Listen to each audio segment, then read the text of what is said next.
Okay, so let's imagine this is a mono file and we would push a little some MS on one side. So we have to unlink this, set it to time also. Listen.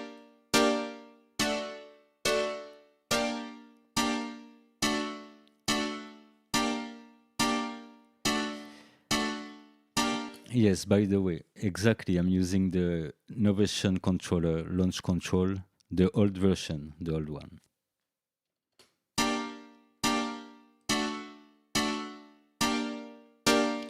So yes, this was for the simple tip. If you want to make a wider mono source, this is what you would do with align delay, the first plugin of the list. But as it no work for now here, I demonstrate it on the delay. Of course, when we will do this with the delay, we will have more parameter to tweak. But listen again. So like this is like bypass, and I will move slightly the right. If you have a headphone, you will hear it directly. I start to move. And as you hear, the more I go far from the original position, and the more it will sound like a chorus, okay? It's a kind of stereo first, then chorus, and if we go above in millisecond, we will make it like a doubler. Listen again. So stereo open, around 1 millisecond, 2 milliseconds. Around 10 milliseconds, we have a kind of chorus, and deep chorus until 20 ms. And from 40 milliseconds and above, it starts to be a doubler because you hear the first impact and the second impact, okay?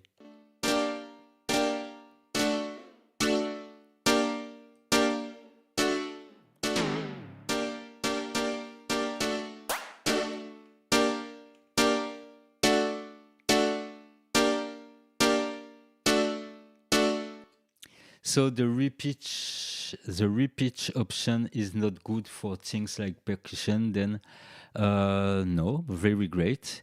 You have to choose the right algorithm. But if you talk about setting some effects that will pitch the sound on percussion, for me, I say yes. And if you talk about warping or changing, let's go on the percussion track quickly. If you talk about changing its pitch, we can also do that in the warp section. And really, I'm never afraid about pitching percussion. This is one of the things I pitch most of the time because sometimes they are tonal. Okay, they give a tone in addition to the noise. For example, those percussion. Okay, they give a note with a little tone. So sometimes when this tone is quite long, it can be assimilated by the ear as a note. So, or you start to compose your track with the percussion, and naturally you will compose bass and piano around the tonality of this percussion. Or you get the percussion come after it, and then you can repitch them. So the best warping mode for me to repitch percussion is beat, okay? For sampled percussion or synthesizer percussion, all those kind, very precise, you can use beat. Let's pitch it. Okay?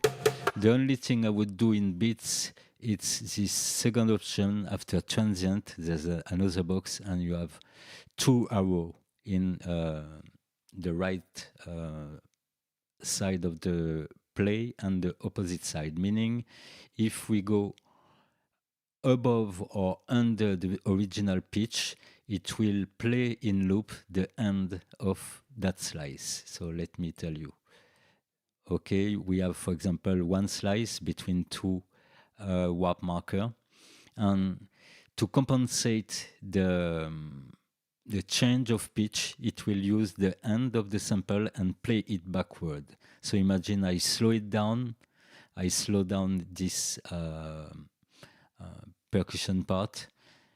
At each start, it will play the transient, and if it's too long, instead of making a gap, it will play backward the sample. And this is what you are hearing here. Listen again.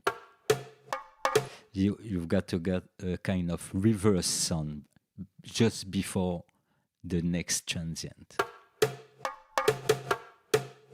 Okay, this could be a good effect if we want, but if we use that first option, I think this one should be the one set by default. So quickly it will read each slices just one time and stop. And you have a third option, which is a bit like the last one. If we slow down that part, it will play the sample, and if there's much time before the next transient, it will play it again from the start. Okay, so the more transparent is this one for me. One lecture. Okay, as we are at the end of the sound, it's not very important if there's a blank.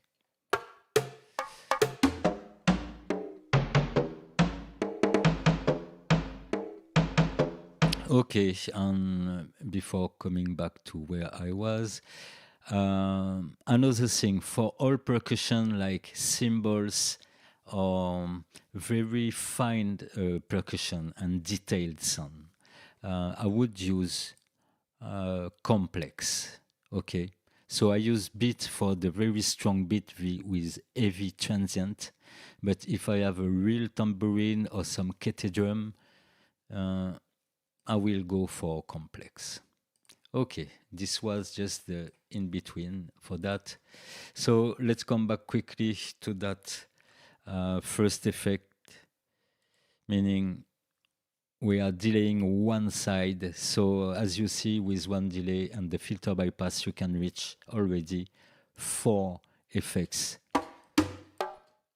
from a stereoization.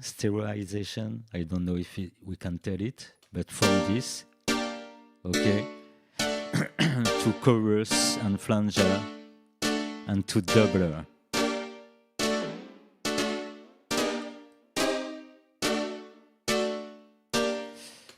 And here, to make it obvious, I set the effect in stereo, but you can also have the same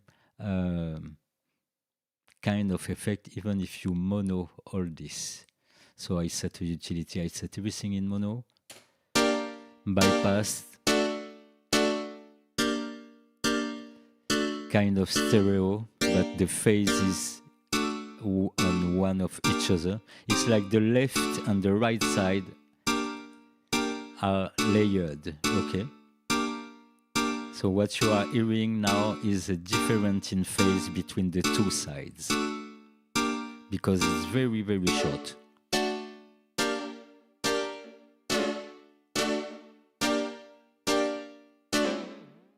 And double.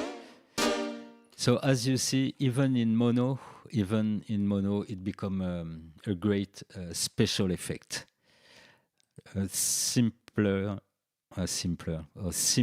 as just delaying one side. So let's go on the second effect now.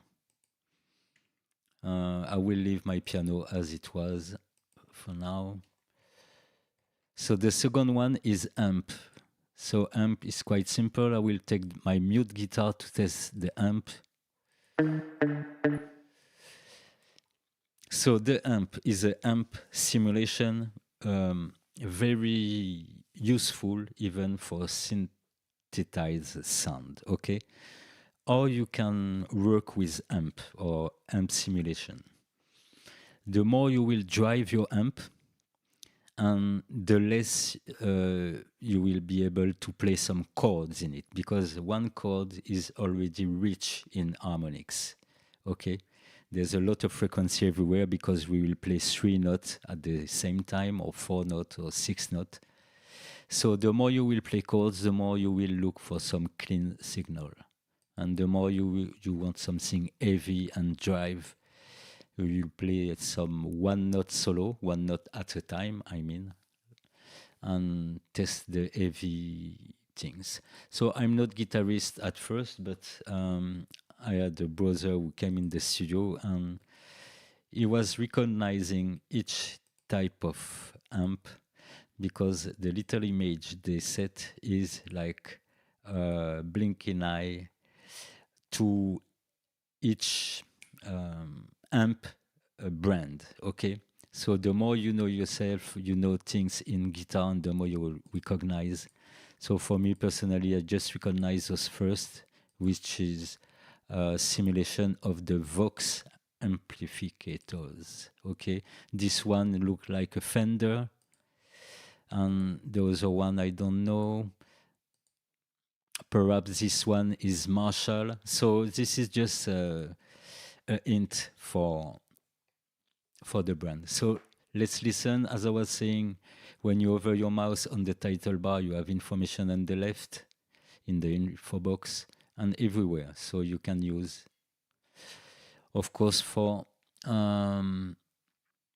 each of the plugins, you can reach some presets also and explore some presets. So let's try this bypass first on the mute guitar. I switch on the amp.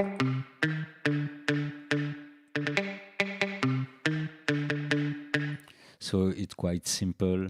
We have the gain, like on a real amp, the gain at the input, which will drive the sound.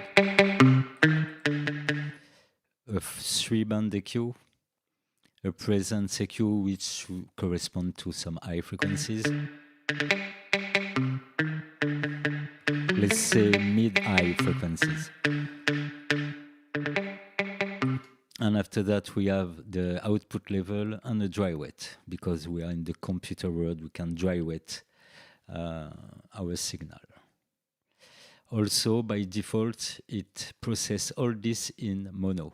Because if you play guitar, you can play this plugin live and direct.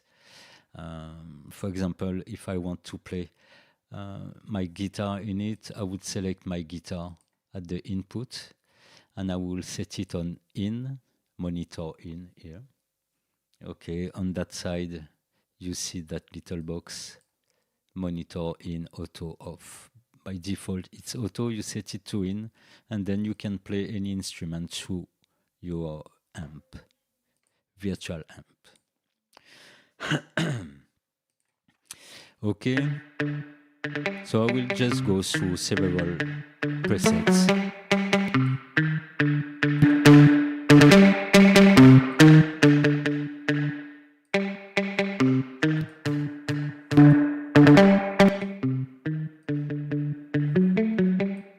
So this could be interesting also on your bass line.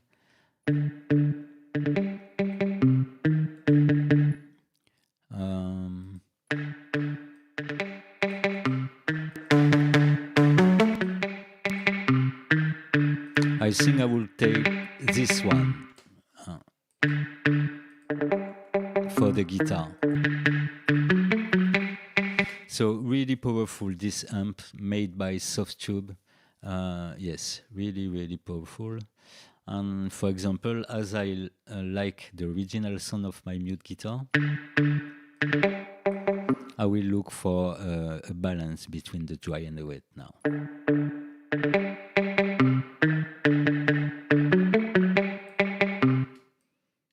Okay, let me make an example on the bass.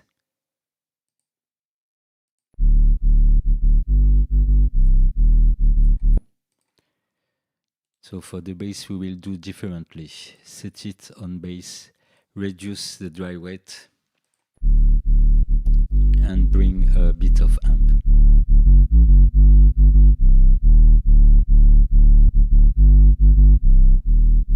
So you see that drive, I even did nothing to the EQ or my bass sound is already well tuned. Okay, but that little roaring effect, it's very important for your bass.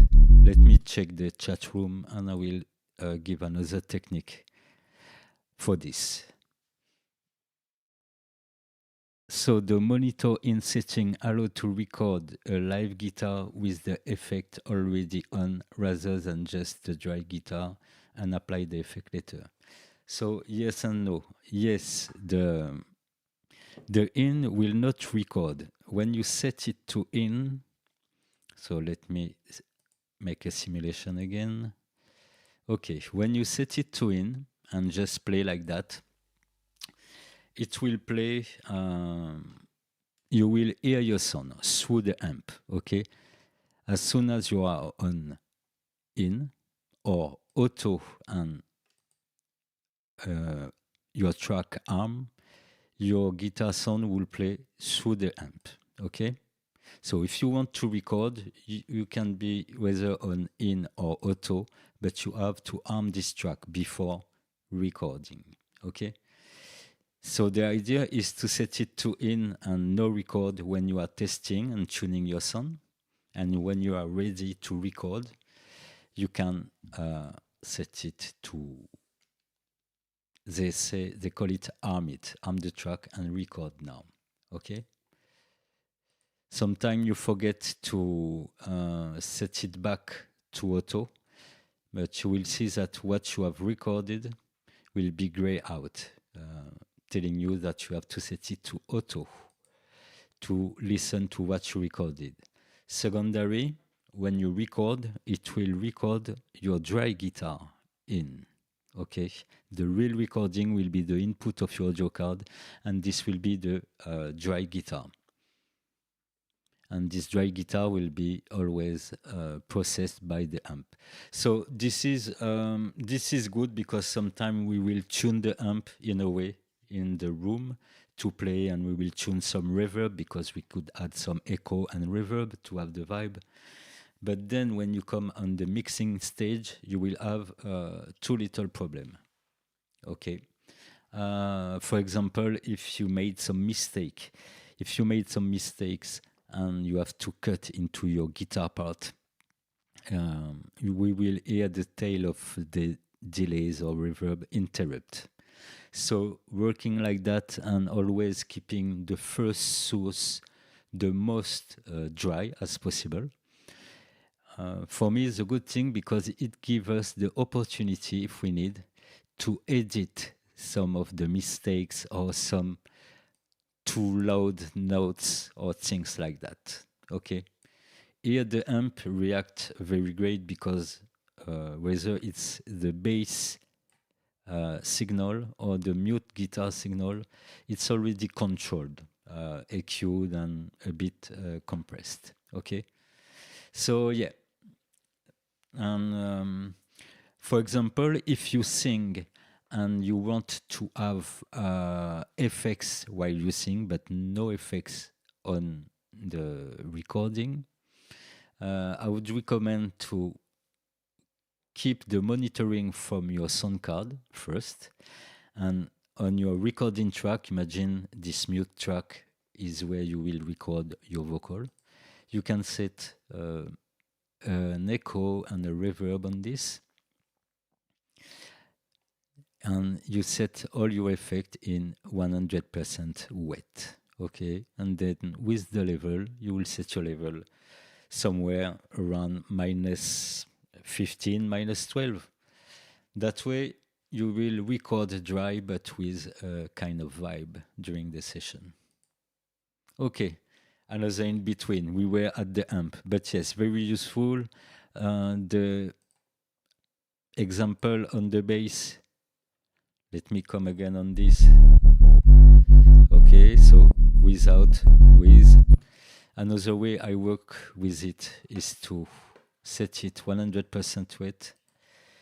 Control G will group this amp into an audio effect rack, okay?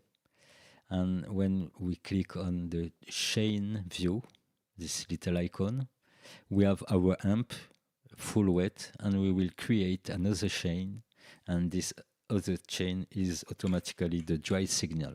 Okay, that way I can choose exactly what I want, and most of all I can listen what the amp is really doing.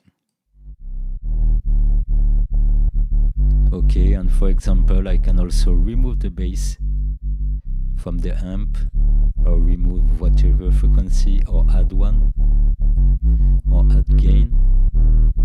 Okay, for example, let's see, we will do like that. My original bass here. And now I can add a little of that roaring bass.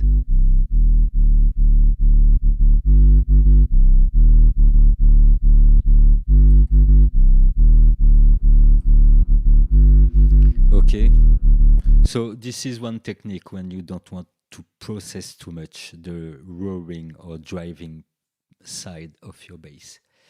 If you want to process it, I would recommend to have a copy of the bass on another channel and set only the amp. Let's say this is my case here. I think my bass is okay, and I have another copy of that bass which sound like that. And I will add my overdrive on this.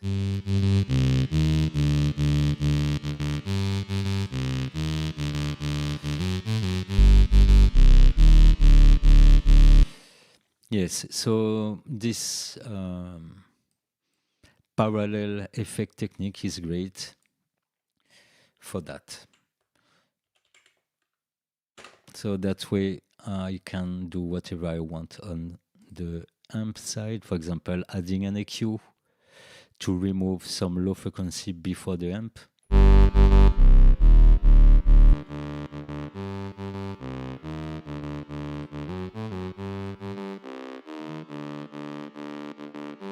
Okay, and I will add this driving signal to my drive.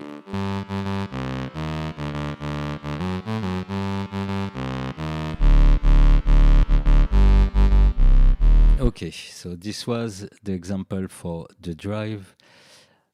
Also, I don't know how I will process my drive track for the moment, so the only thing I know is some EQ, so I will come back to it when I'm at the EQ.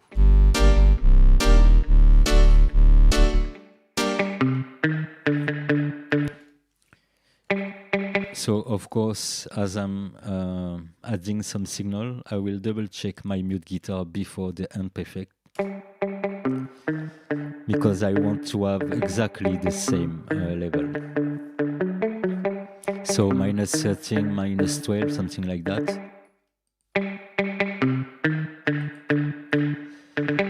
So -6 dB.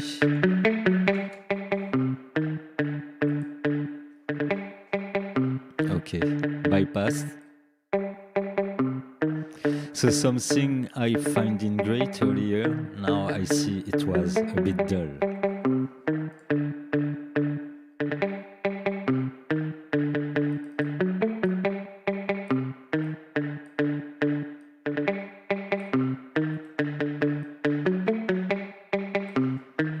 Okay, let's set 1/3 of it, 33%. So let's continue amp. After that, we have arranger loop. So arranger loop is not a direct stock plugin from Ableton. It's with the pack, but this is something made by, how I can say, a German artist and plugin engineer.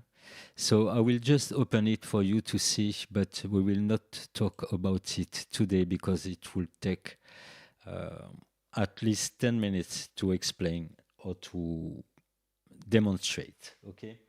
So quickly, arrangement loop is a looper. So before the Ableton 12, those kind of effects were on the Max for Live folder, okay? And since year 10, 20 years, some of the developers got their plugin in the official audio effects from Ableton. So arrangement looper, you can loop four different loop and choose a different length for that loop. Okay. And as you see, there's really few information also for that one. The guys who do that is called IFTA. He also made something you can find. So if it's you don't have it, you have to look for a pack. You can find it even for free by looking deeply on the web. So let me check IFTA if I find it. MIDI tool, Philippe Meyer. No, yes. So it is called Performance Pack by IFTA. You will have the tools of this man. And you got some pretty great one like the Pre-Arranger. So Pre-Arranger is another plugin where you can pre-arrange different parts here, okay, on that arrangement side.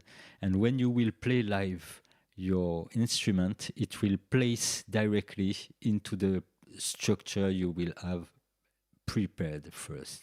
So don't hesitate when you have time to check IFTA on YouTube and find his video about the performance pack.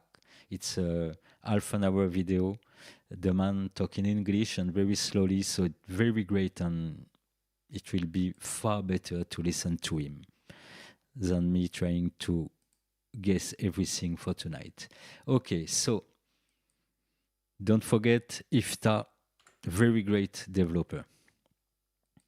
So for the next, we will go on the drums. I have grouped all my drums here. Okay, so I give you a quick tip as I'm here. For my drums, it has been made, this one has been made with a sampler. Okay, and then I bounce every of my tracks in audio. So let's listen quickly to that digital drum.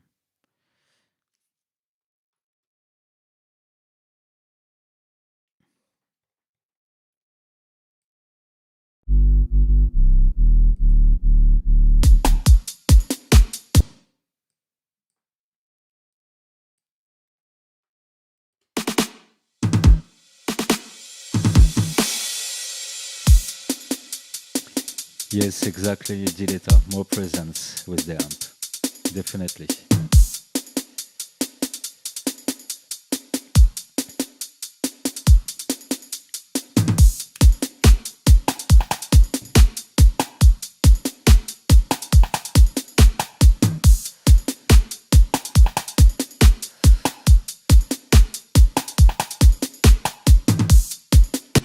Okay, so you got an idea of those drums. And in drums, perhaps I already made the EQ and some comp during those sessions. So I just got a few EQ and nothing more, in fact. Okay, tambourine and kick. And all this, let me show you quickly. You see the levels in the middle here.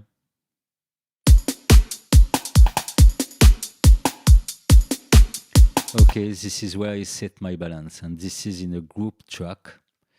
I selected everything, Ctrl G again, and group them into one track. And on this track, I set a clipper. So in this case, I used how it is called K-Clip by Kazrog, not expensive one and powerful. It has some different algorithm.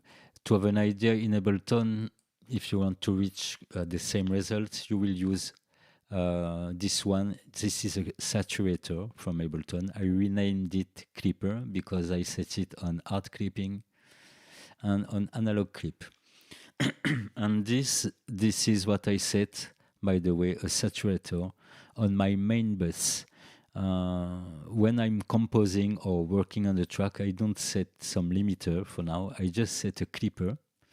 That way I know I can not go above 0 And if there's something too loud or too crunchy, I will hear it directly with the hard clipping. When I work with a limiter, I can crush all the sound and notice it too late. Okay, so here when it starts to peak in your ear, it's a lot. So I have this with 1 dB more and 1 dB less at the output to be sure I don't go over it when I do some radio show or some tutorials. So we will go on the saturator later. I hope today. Let me check. Oh, okay, 40 minutes. Yes, surely today. Very great saturator. But yes, I had to test K-Clip, and this is why I wanted to tell you, for example, kick and snare together. Okay, if I remove the snare, I will set just the kick for you to understand what I want to say. The clipper is here to control the addition of the peaks. Okay, I bypass the K-clip. Just the kick gives us that, -6, equal as here. When I add the snare, which reach -10 here, okay, you see, it brings the level plus 3 dB around when they hit together. So before that, I was lowering the snare, but sometimes I want this full snare sound.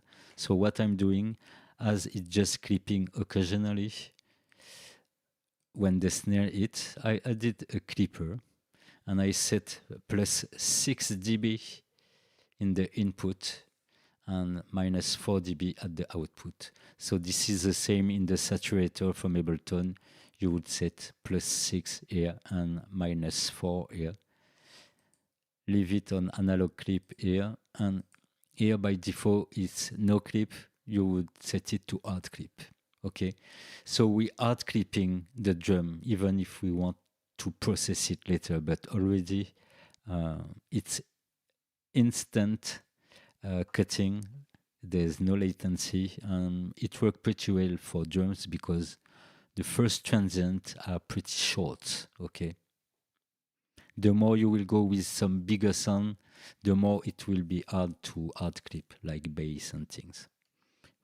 Or it is because you want it for a special effect. So let's listen to those drums.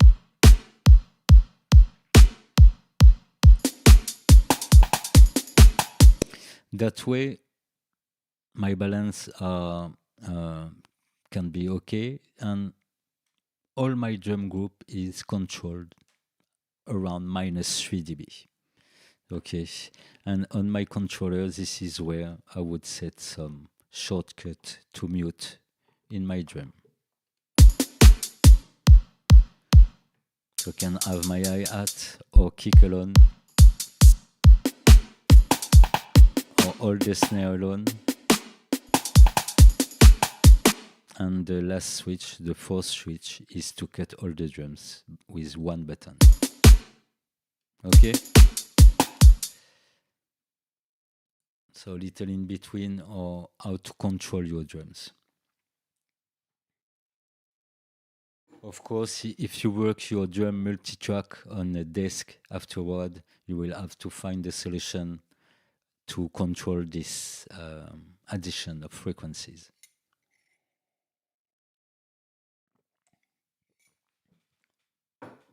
So after that, in the list, we have the audio rack. And the audio rack, I just opened it earlier. Let's go on the percussion track for a minute. Okay, the audio effect rack, this is where you will build your own effects. Okay, for example, let's say I want to build something for the percussion. We will take the amp, as you already know it, and try to get a sound with the percussion and that amp.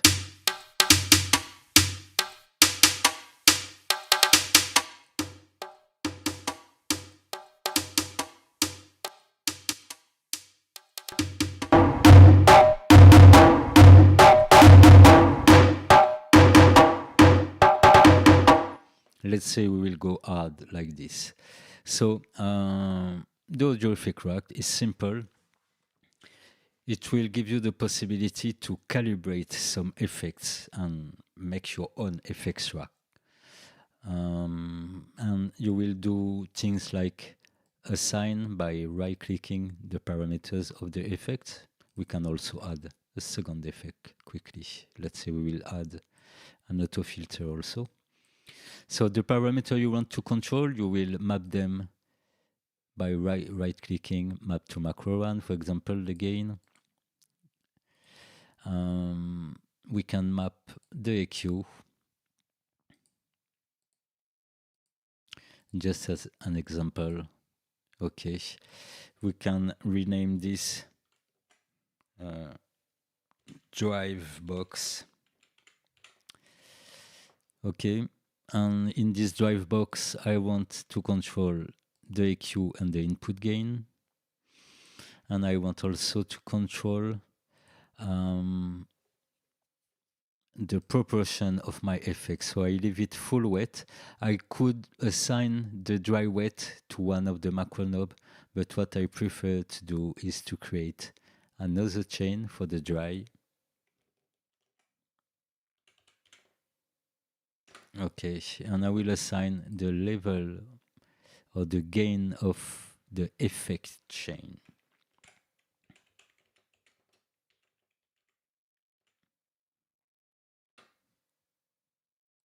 Okay, so map to macro 5, and I will rename it quickly. FX level. Okay, and in this rack, let's map the FX level at the end of the rack. So macro 8. We can have in this, because we are here at the audio effect rack, we can have up to 16 macros. Okay. Let's work with 8.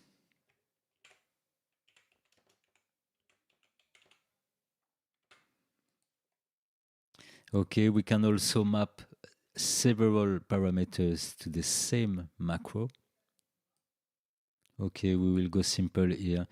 The cutoff, the resonance, they call it drive here. No, resonance is here. Okay.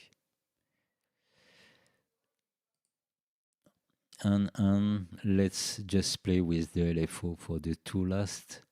So the LFO amount, and we will set the rate to something like sync to the BPM and map it to the last macro. So I made the mistake here, so let's come back. This is on macro 5. This is on macro 6. And this is on macro 7. Okay, for the LFO amount. And I will set the rate. Let's add some macro here. You can, by right-clicking here, just removing the mapping also from the front panel of your rack.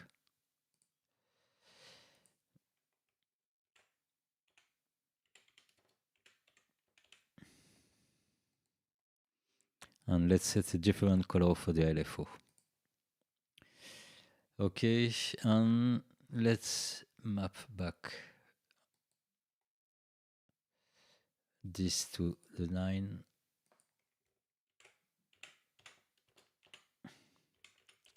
So let's say, yeah, we have done our rack. Frequency resonance, I will take another color also. And when we have done this rack, we will tune our effect. So let's go for that. We can set the dry level on the next.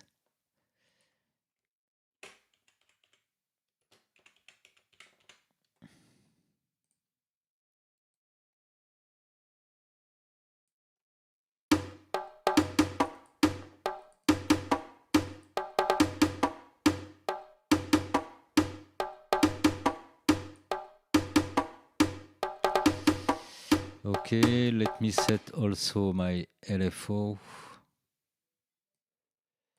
So LFO amount and LFO rate. Okay, now I done.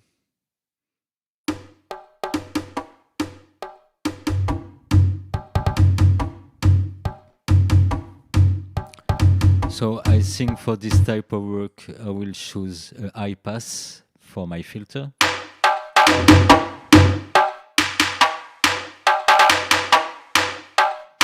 Okay, the effects level.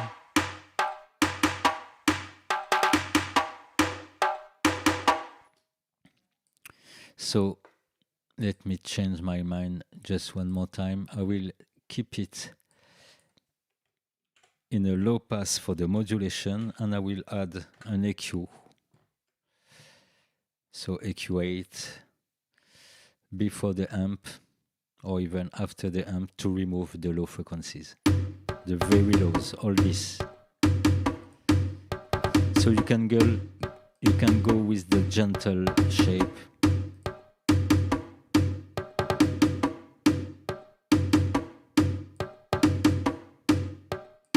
Okay, that way I can still modulate it to the low pass.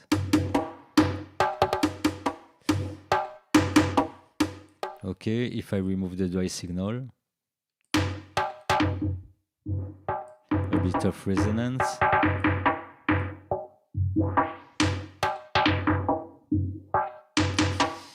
Okay, so let's say we have that. We can set a bit of LFO and let's close the EQ with the auto filter. So quickly, this is how I would work when I make a rack. I will always keep a control for the dry level.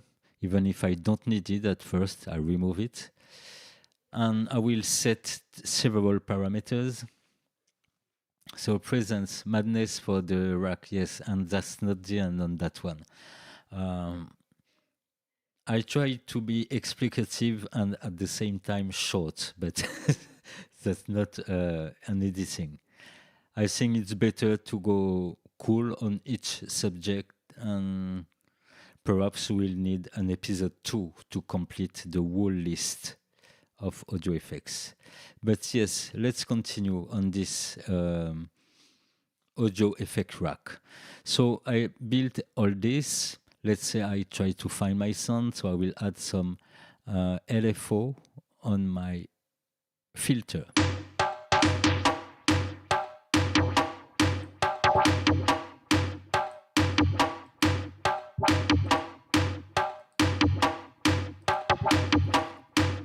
Okay. Let's make it slower.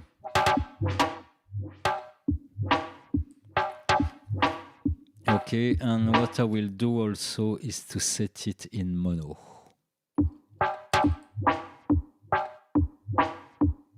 Okay, I guess this is there.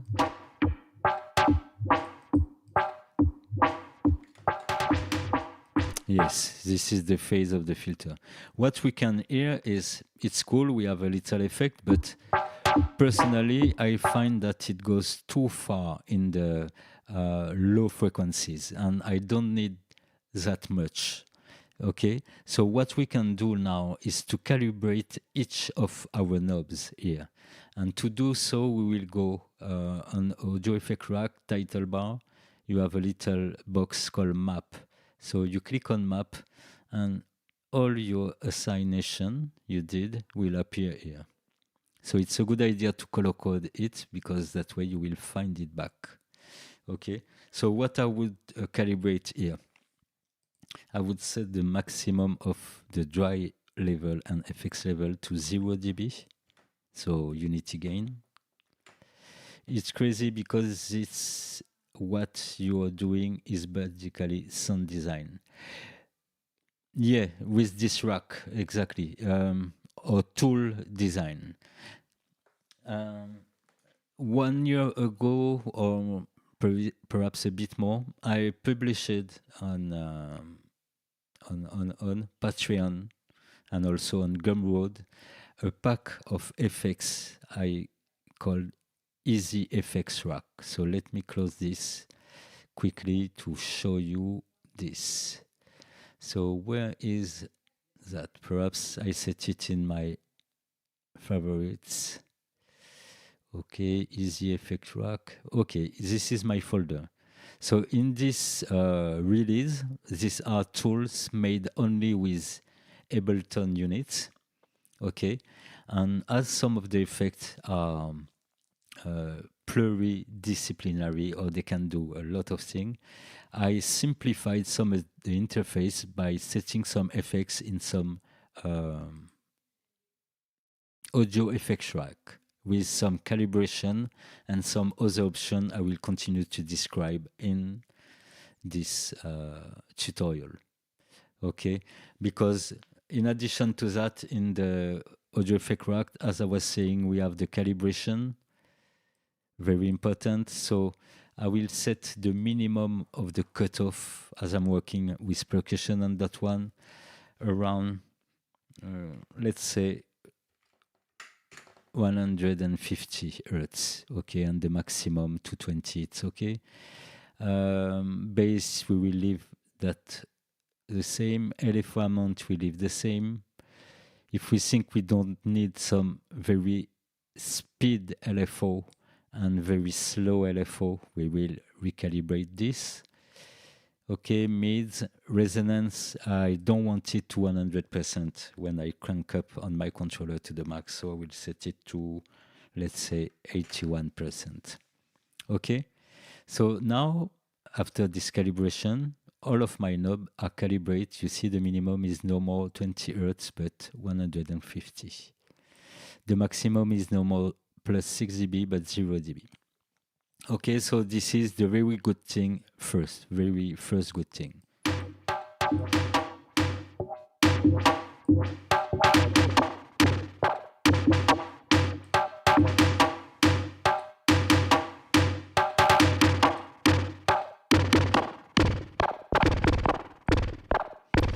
And if you want your LFO not to make it reach too far from the center, you reduce the LFO amount. We will talk about the auto filter in a minute. Okay, so now you got the example. Other thing we can do with the audio effect rack, so add some chain. We can add even more than 2 if we need to have some parallel processing, as we do now. We can, as I said, calibrate everything. So very, very important. When you want to mix live, you can even take the echo and calibrate it in a usable way for your controller. Okay. And what we can do also, we can randomize the parameters to generate different type of effects. Okay. We can also, if you see the little camera symbol here, when you click on that, let me zoom the screen a bit. When you click on that, you have a little list, and you have this same list in the instrument rack, etc. But let's talk about the effect racks. And here you can stock some presets. Okay, so for example, I want a bypass preset. I will set effects level to 0, just dry level, click new, and call it bypass. Okay, now I want a preset without LFO amount, a slightly cut in the frequency, no dry level, full effects level, not full effects level. I will gain stage this, so original sound is around -10.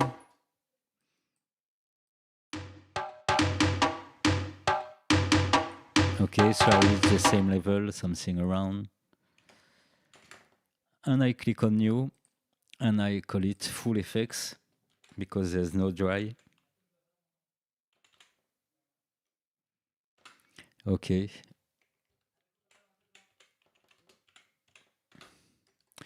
And then I do another tuning. I want not the dry, plus a bit of effect.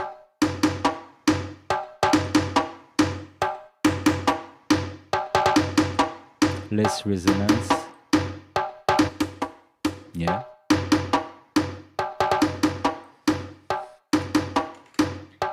Let's say this is my next preset, and I will call it balanced.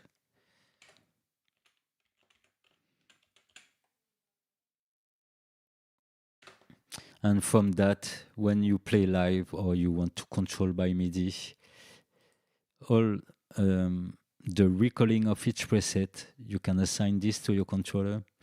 The recalling of the list, like you can set two switch to down scroll the list or up scroll the list, and a third switch to play where you are into your preset list. So it's useful in many ways because you can set several type of processing and compare them.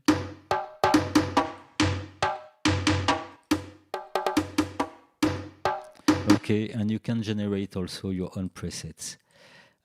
Here I make just two of them.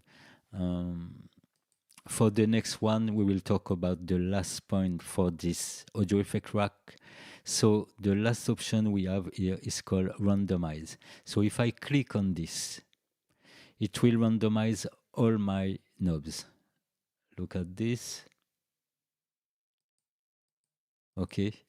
But in some randomization, I don't want all the parameters to be randomized. So this is when we have another little thing to do. So it's a good idea to have a bypass preset, because now, even if I mess everything, I can go back to my original state. Okay, so now I will select which of the parameter on the front panel of my audio effect rack, which one I will exclude from randomization, and which one I could exclude also from variation. If I exclude one control from variation, example this one, I can't set a different setting and save it, because it will be excluded from this function, which is recording some macro variation. Okay. As you can see, I did several presets where I have the dry level full, but it does not respond anymore because I have excluded this controller. So sometimes you will find it useful, but for now I don't want to exclude this. Okay. And the second most important is exclude macro from randomization. Okay. So for example, when I randomize everything, we can have some happy accident and some accident. So I'm quite sure that the dry level, I don't want it to be randomized. So I exclude this macro from randomization, and the FX level also, I don't want it to be modified in randomization. Okay. I will set it around something like that. Okay, and as you can see, if I randomize, those two last parameters don't move, but all the other, yes. Okay, but they are not excluded from the variation, so I can still record presets with several settings for them. Okay, so let's stay on the balance mode and generate some randomized things from that effects. Here we see the LFO switch on, less bass, more gain. So when you randomize a setting, instead of randomize again, you can just fine tune it before you will save it. So let's go fine tune this first randomization.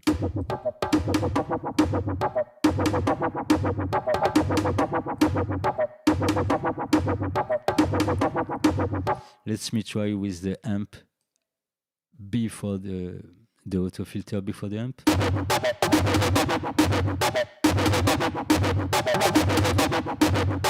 Okay, this is quite hardcore for tonight, so we will keep it post distortion.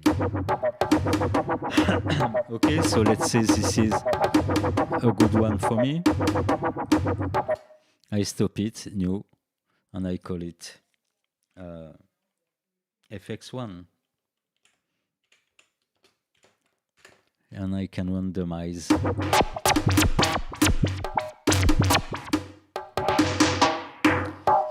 If I randomize and I go click on randomize again and miss one of the great randomization, I can still Control Z and it will recall the previous randomization. So that one. I wanted that one, more slow. Less resonance.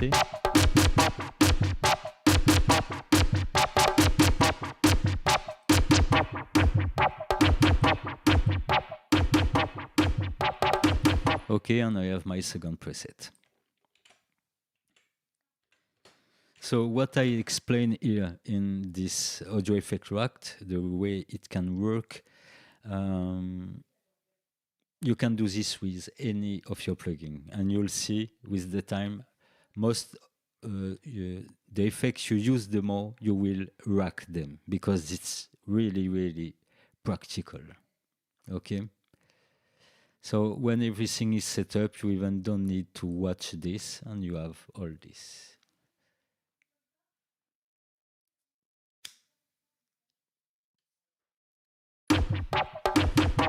So now let's try to find a randomization that lead to a different type of effect.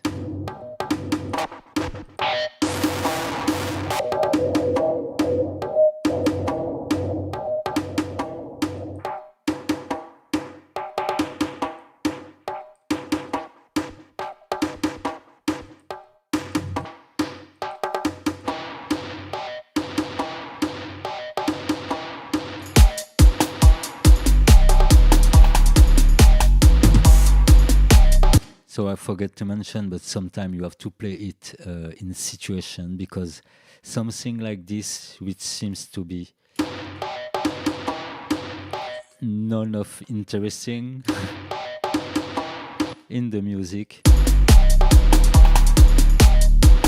can be interesting now.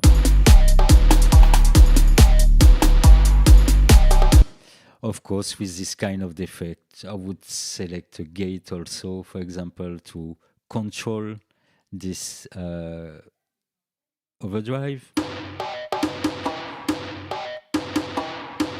So let me find my gate, and I will set the gate on the effects channel.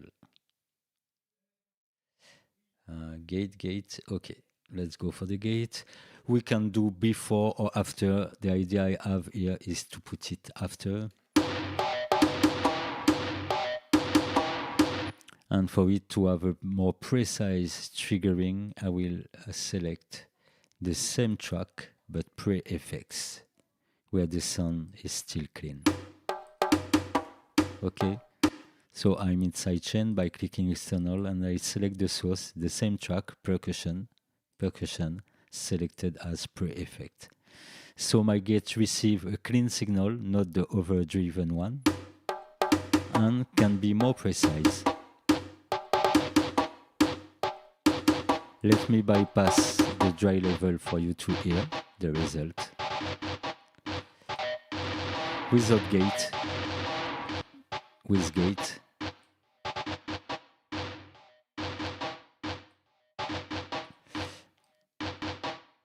let's try before the amp.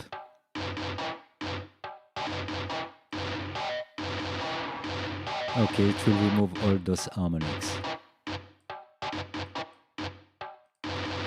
But I love it like that.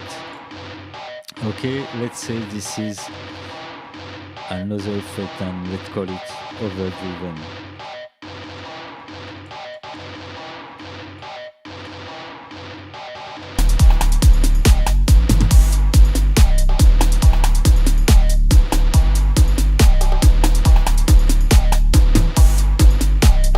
Okay, and if you want to modify one of the presets, simply move the parameters, and from that you will click on the little camera here and it will update this. So let's listen quickly to the several process of this.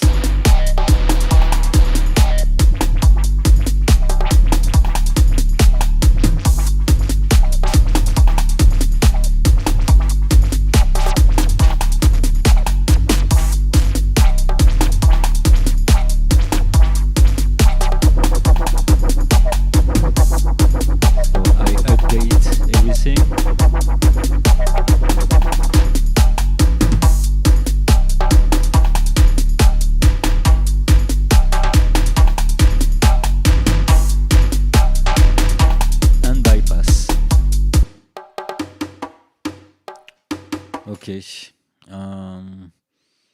you can do some rack with only one control and a lot of parameters linked to that control, and then in the mapping section you will fine-tune each of the control and have a one knob effect, or go wide with a 16 control. In fact, the more you want some parameters to be randomized or mapped to make your presets, the more you will add knobs.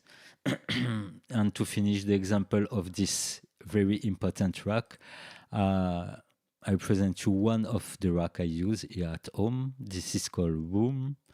Inside I've got a gate, an EQ to remove some of the low frequencies, and then I've got the reverb and a beat verb with only algorithm, no convolution reverb, and then a sidechain compressor linked to the A-room verb. So this is my return track in pre-effect to have a cleanest signal. So sometimes I can process that reverb. So let's listen to that reverb and little rack. I will save this preset of this session. We'll call it tutorial. Okay.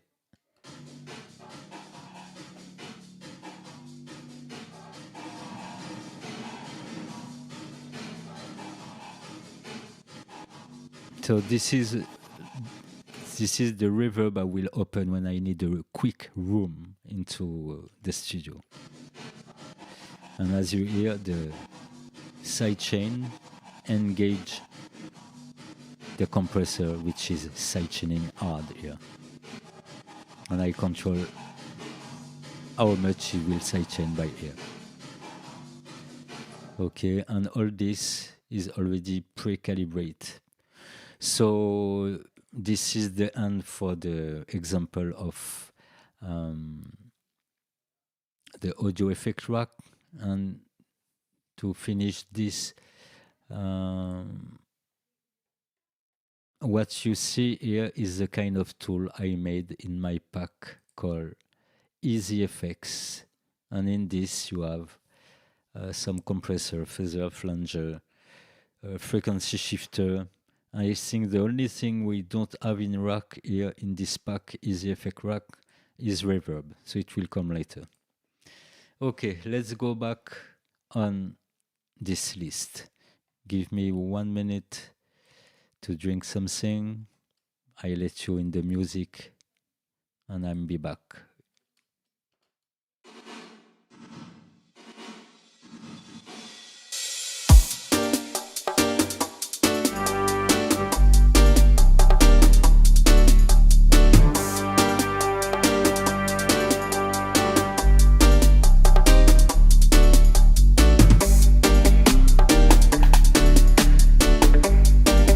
Yes, exactly. It sounds like an electric guitar for the when we set some drive on percussions, but it's very very interesting to drive percussion. In fact, the more your sound are short, and the more it will give something great in some saturation, or amp simulation is a kind of saturation, emulating the input gain stage of an amp. But yes, have you seen that we are still at the beginning of this list. Okay. Amp, audio effect rack, and now auto filter. No, there is too much in this. So let's follow. Music interlude.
Okay, so after this long demonstration of the very great audio effect rack, well-named audio effect rack, we will go on the auto filter.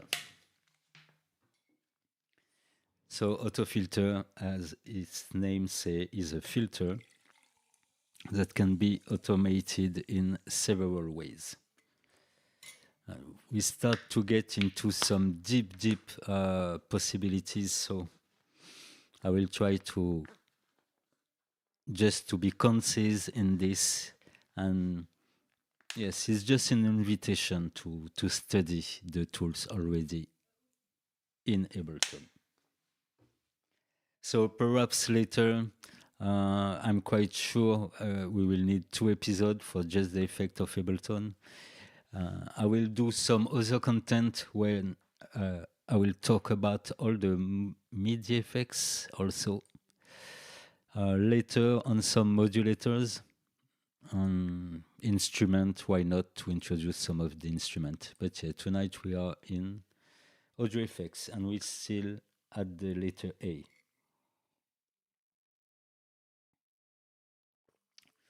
So we will take the drum in solo to test this auto filter.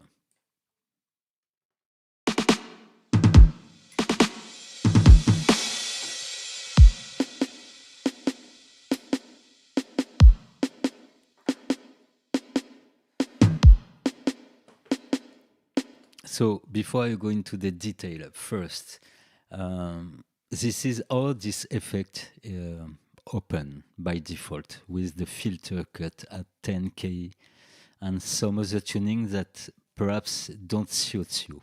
So what you can do with this effect and every other effect, in fact, is to set a default state.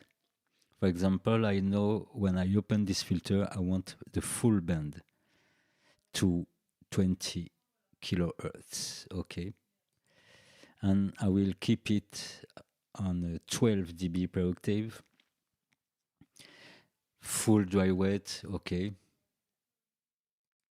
Okay, let's say this is my default state. When I set things how I want, I will right click on the title bar and save as default preset. Okay, I give another example for you to understand it. For example, the compressor from Ableton by default is with the makeup gain on. And I don't choose the makeup gain on when I tune my compressor. So what I did, I switch it off and right click the compressor and save as default preset. Okay, this is why now when I open it, it opened directly with the makeup switch off. So let's go back on the filter. So we have a cutoff, classic, resonance on that cutoff, 12 dB or more sharp 24 dB per octave.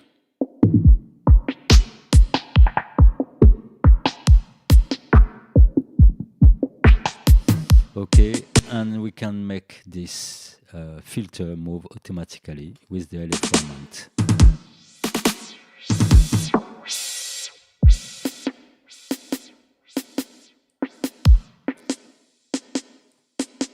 Okay, so the amount will decide how far from the original position the modulation will go. So to the max it will go full 20 Hertz to full 20K Hertz, okay? And second parameter, the speed.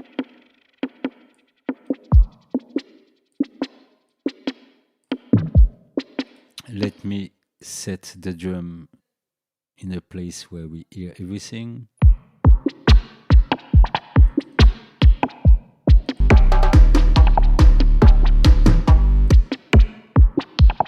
Okay, this filter can be whatever shape, low pass, high pass, band pass, notch, removing a frequency as a set frequency, morph.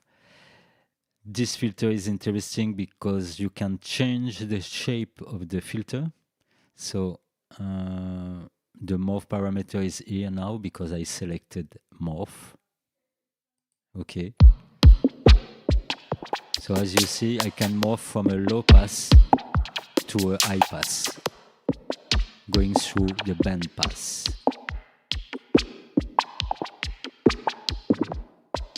Okay, so this one is interesting. The DJ one is interesting too.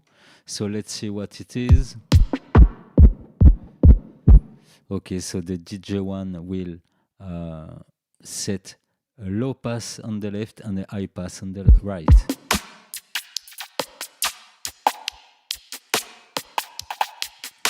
Okay, of course, this LFO can be free in Hertz or in several modes like time for a precise time in milliseconds and not in Hertz. Sync will be synced to the BPM of your DAW. Triplet, you know already, dotted note and 16th note, okay.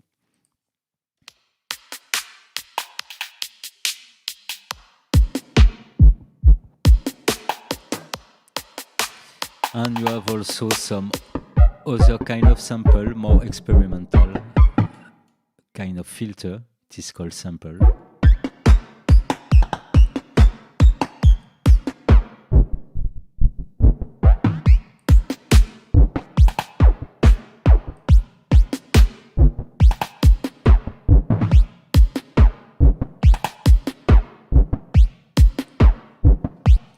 Okay, the voyel. Something interesting, you have the dry wet.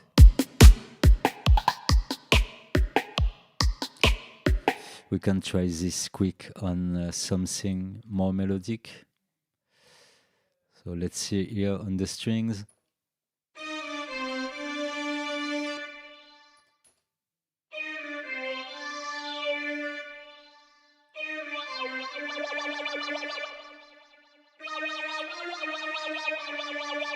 So with this filter called voyel, we are like in phasing territory.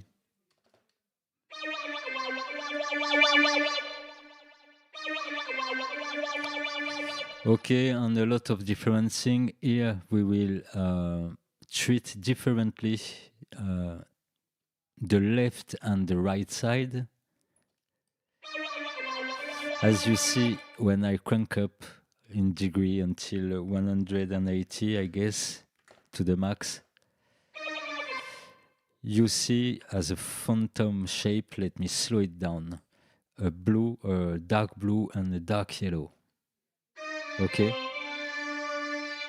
And you can hear in your headphone that these are the left and the right, independent filtering.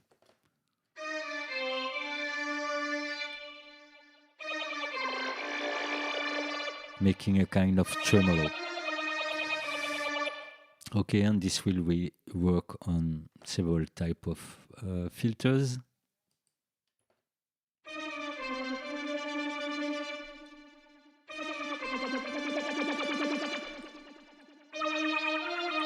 Okay, so this is the phase. And when we click on this switch, phase spin, it's always a phase manipulation, but with a different result. Okay. Spin is supposed to give a kind of rotating effect.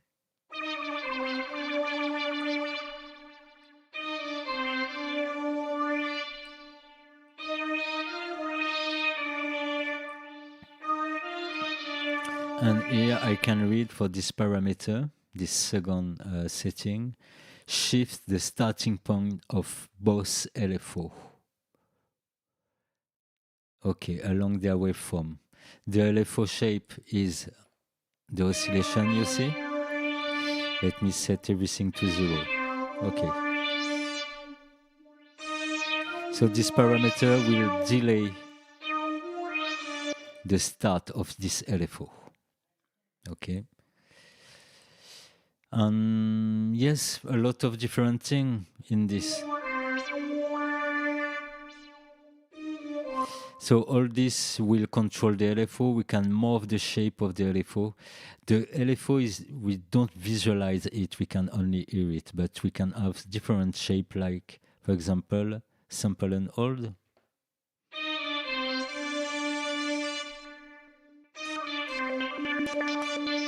So sample and hold will give a random value of the LFO amount.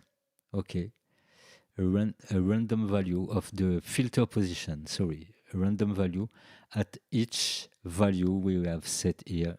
So 1/8, every 1/8, and you see it. If I set to 1/4.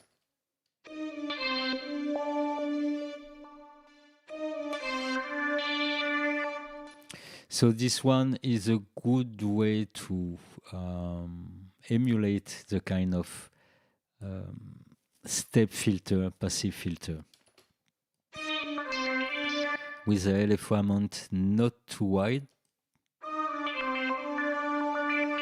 something like that, and then you will move the frequency.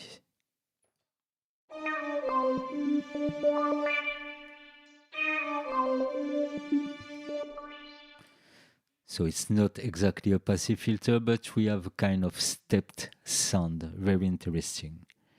So you have several shapes, the square, the most obvious. Just two values defined by the LFO amount.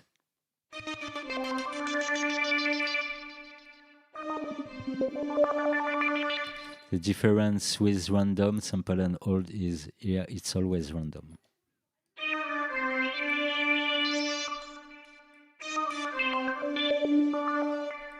And you have a kind of wonder, it's called wonder, it's kind of random but more round.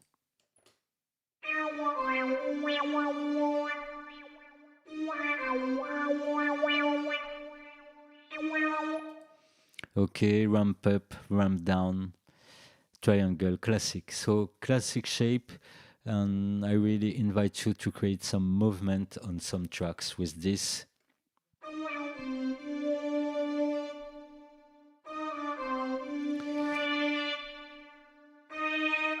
So the other thing available in the filter, of course we can have all this to get all together, but let me switch off the LFO. So the LFO don't do nothing for now. But I can trigger the movement of the filter by the envelope of the sound, okay? So this is the envelope of my string sound.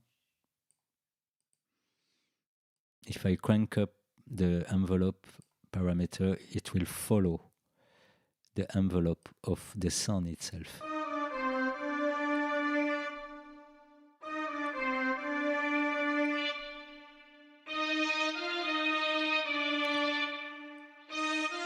And I can eventually add a negative value to this envelope, and it will get the filter to go backward to the low frequency when it has more attack. Okay. So to make it more obvious, we will take this cut and paste it on the piano, for example. Because in the piano we have a great transient.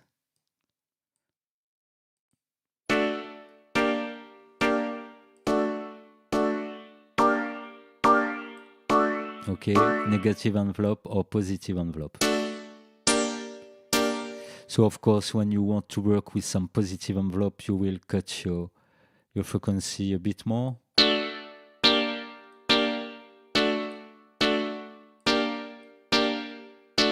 Of course, if you are with a low pass. And for negative envelope, you will set the default position into the high frequency generally. Okay, we have the possibility to clip the output. If we don't want it to go above 0 dB, it will clip the output of the filter. We can drive the filter also. And we can have the envelope plus the LFO.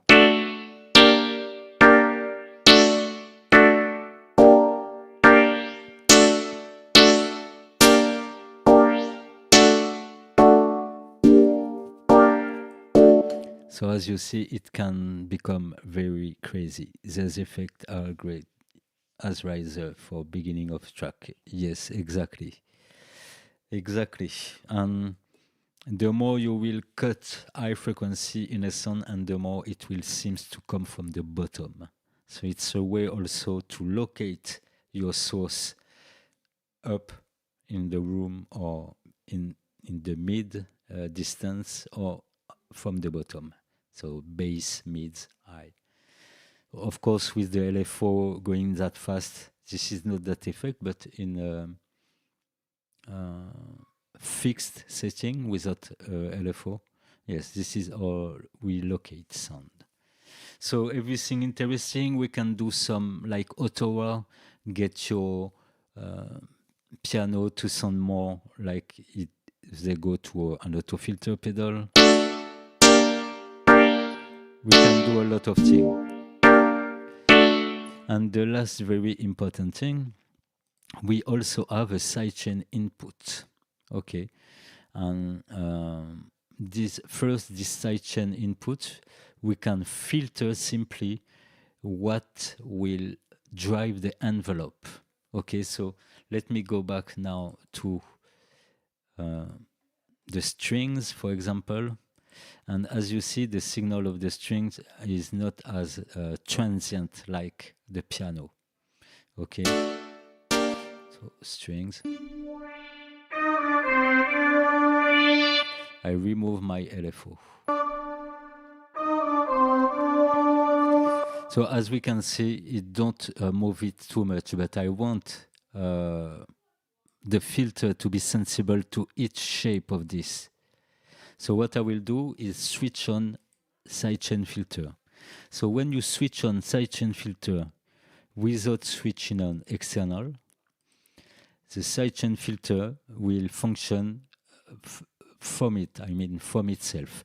Without it, it will take the whole frequency band from your source to move the envelope.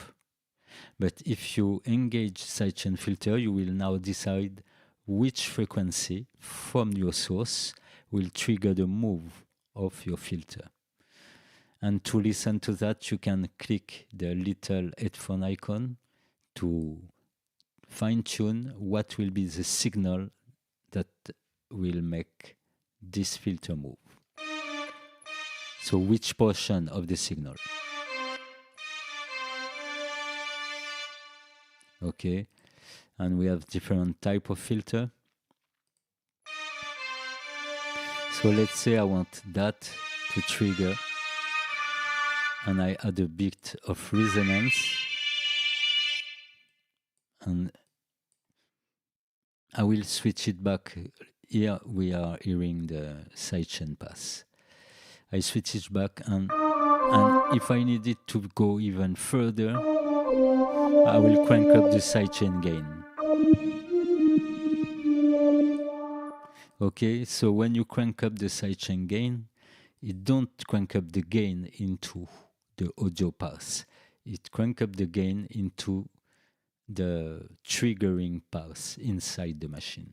Okay, so by switching sidechain filter on, you can control which frequency band of your source will trigger your filter. Okay, and the second example is to set the external source to trigger that filter. So let me choose, I think I will stay on the strings. And in this filter, to make it obvious, I will choose the kick to move this envelope each time the kick hits. We see here that the kick input signal is going in. When external is selected, even if sidechain is selected, when you click the headphones, you will hear the source. When it's not selected, you will hear the result of the sidechain filtering. So, okay, this is the source that will hit my filter.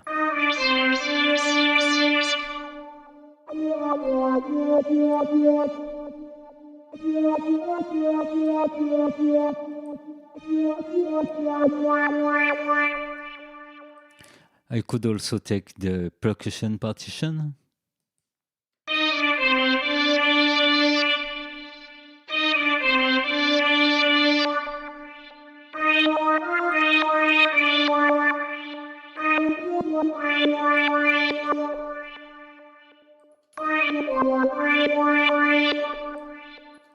Okay, so I give the most obvious example, but it's just to open doors. Now you know you can influence a filter that is on a track, but influence it with another source. Let's try a last example with the hi-hat.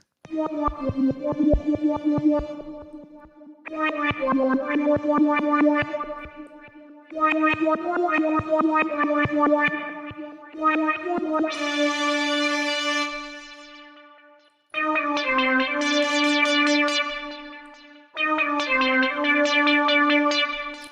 and now you understand the functionment of envelope. I can talk about this also. Okay, when you select the LFO section, you will have the LFO information here. Okay, but when you select envelope, you will have the envelope functions here. Okay, can we hear it together with the kick here, or the percussion, or else? Let me find back my kick. So before I make you hear with the original kick, as I was saying, LFO setting, when LFO section is selected, you have all the settings here. And when you select envelope, you can have the envelope function here and tune the attack and the release about how the filter will react. Example, so I'm with the kick. If I augment the attack, the filter will take more time to open. 0 milliseconds, it goes straight, okay? And you have also the release. Very short will give you some sound like this.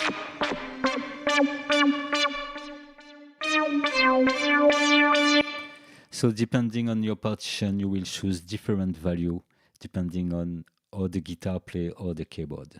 So let's listen now. Let me set a setting.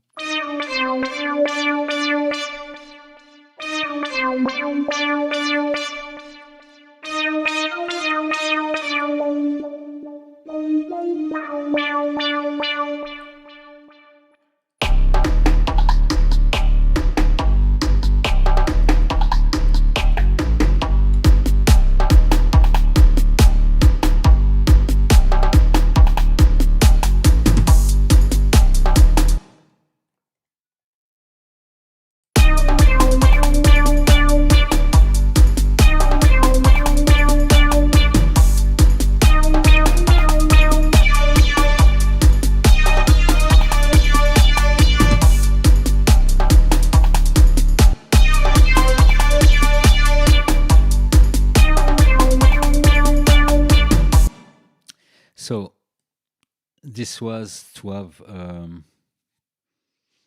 an example we can understand, but just get the idea. And now imagine you have two types of percussion playing together, and you can use one of the percussion to trigger the envelope filtering of the second percussion.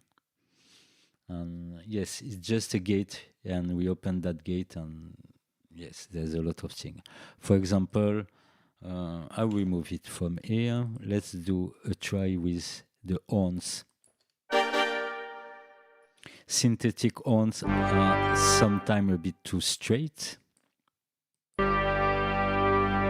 Okay, so I would set an auto filter.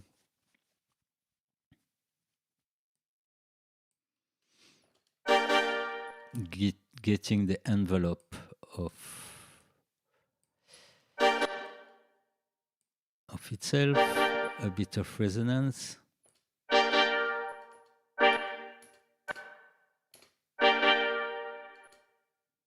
A bit more.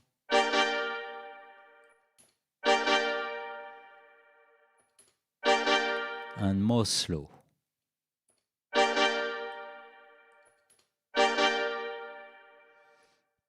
So if you want to have a value here for the closing of the filter that correspond to your tempo, the quickest way is to get this on the web. You will find this for free somewhere. Find just the right place. But it is something free. This is called the Lions Den Delay Time Calculator. So here I enter my tempo, and it gives me the value in milliseconds for any notes. Okay. So I will look for the 1/8 and 1/4 value. So or to 214 or 428. So let's try it.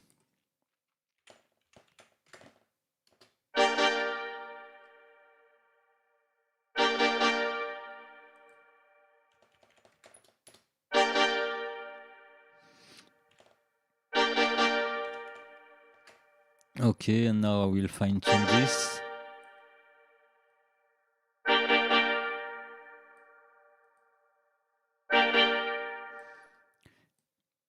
So out of the fact of a filter sound, what it will give is the more sound is loud and the more it will shine. The less it is loud and the more it will be muddy a bit. Let's try on the long note.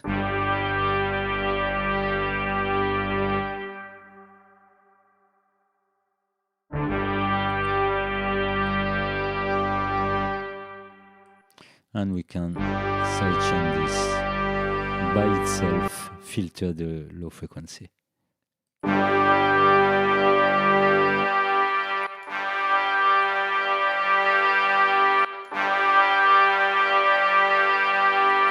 Okay.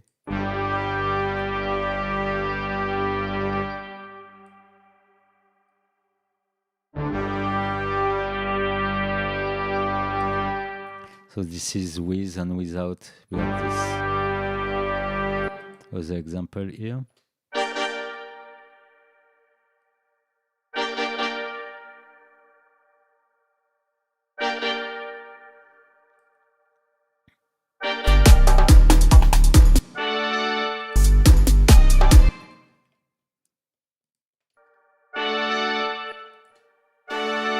Without and with.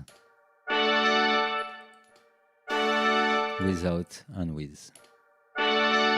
So as you hear, it gives a bit of animation in this straight sound at first.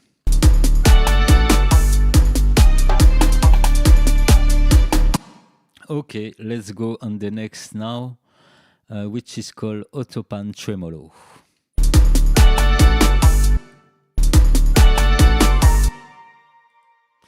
And for that, we will go on a flute, for example.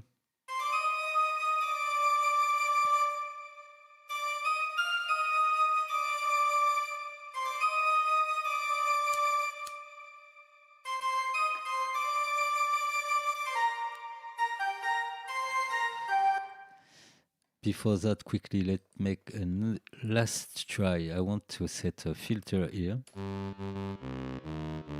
on this drive bass.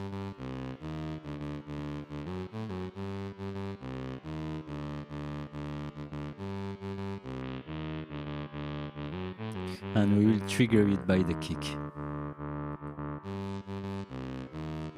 Reversed envelope.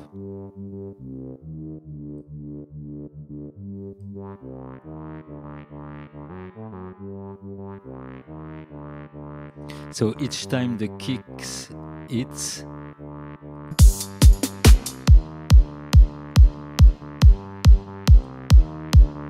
it will remove the high frequency from this.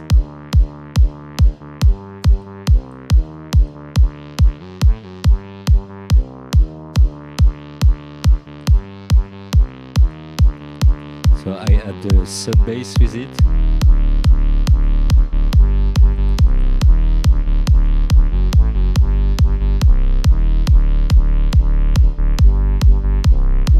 So that way you have a clear example about what it can give or how it can be useful for this kind of sidechain kick, but with the filter. It definitely gives more life to that little drive line. Bypass is like this. Yes, wobbly and dynamic.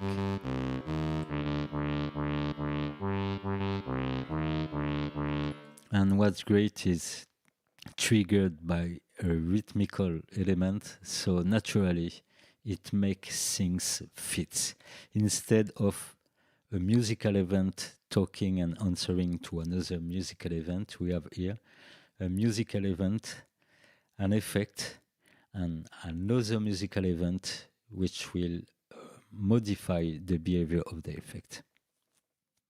So it's at the same time technical and musical. Okay, and if we want to go deeper, we will add some sync modulation.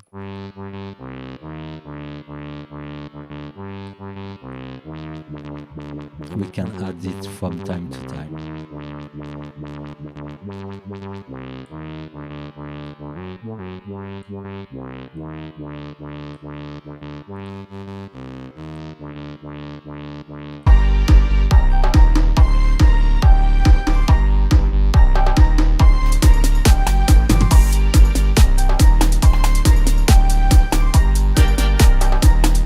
So of course, when everything play together, it's less obvious, but it will play something surely because it moves. It's no more static. Okay, let's go now on this tremolo. I was going for the flute.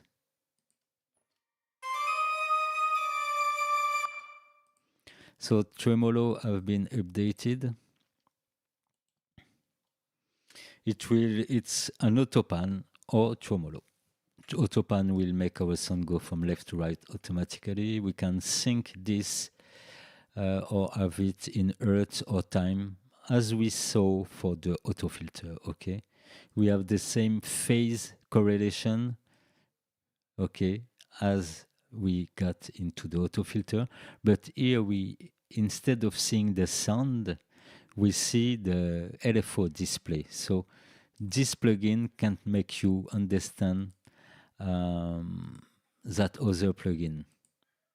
Okay, can make you understand all the LFO part. If you want to visualize it, look into this AUTOPAN, because when you change the shapes here, it will display what it will do to the sound, etc., etc. Random. You have exactly the same LFO option. Okay, so by default it's set to a panning mode.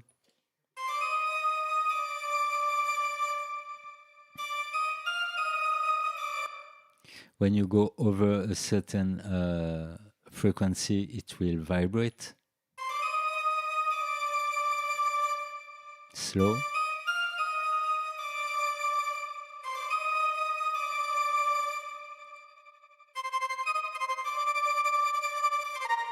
We have this little spine option to make it turn around.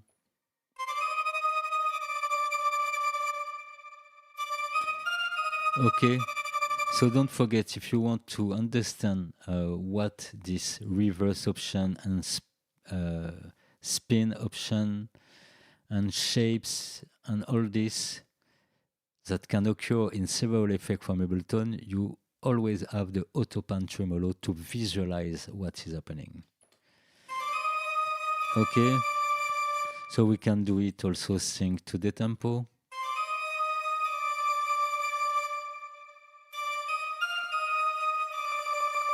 We can change the shape.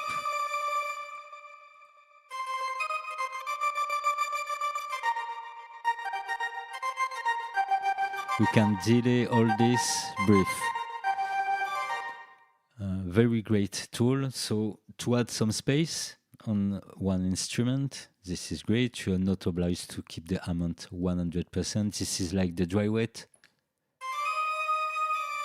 So for a speed LFO, I would set it to below 50% of amount.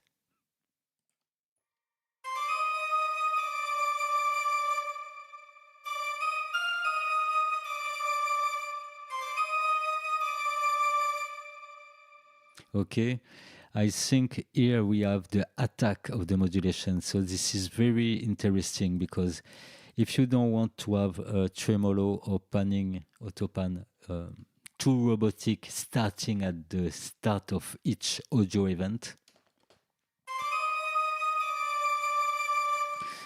So we can here modify the attack, the start of the modulation, okay?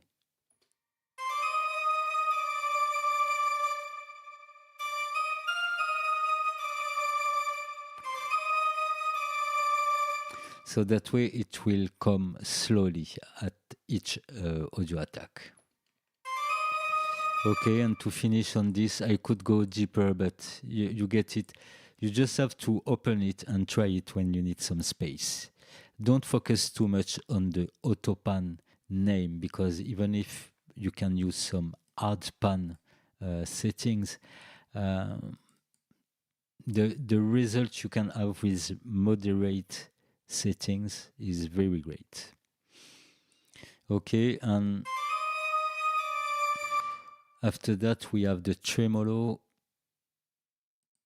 Tremolo will do the same, but the two channel at the same time, resulting into volume modulation. If I change that shape to square,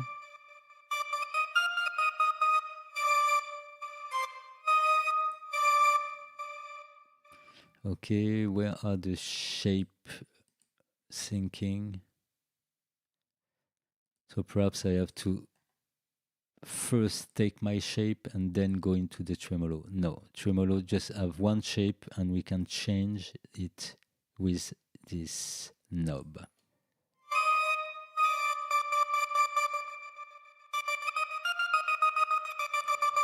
So in fact, tremolo is simply a modulation of the level.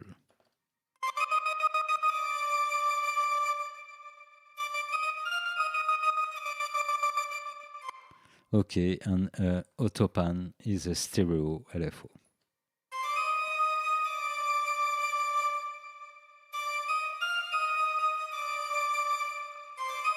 Here in random, it's interesting also.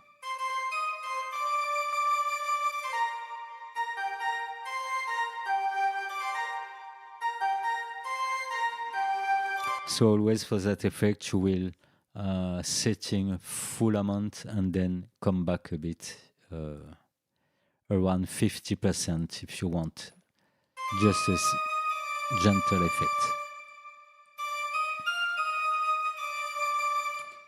Okay, next.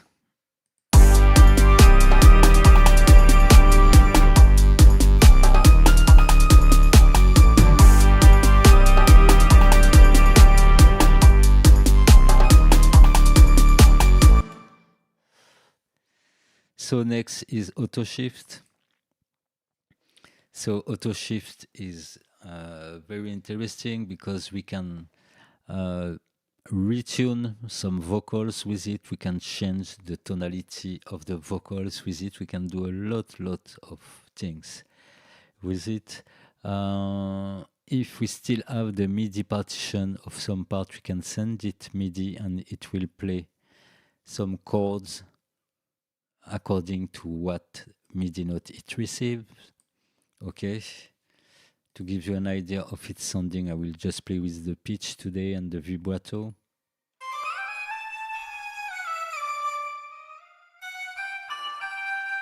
If you don't want it to be robotic, make it the smoother.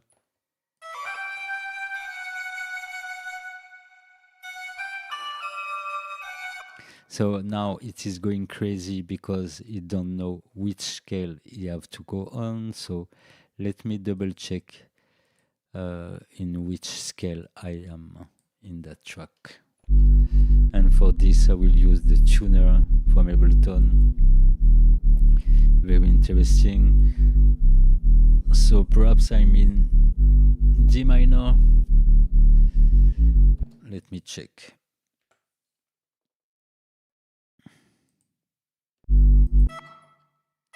So let's say I'm in D minor. Certainly not. In fact, no matter your source, what you will decide here as the new scale will be the scale it will play on.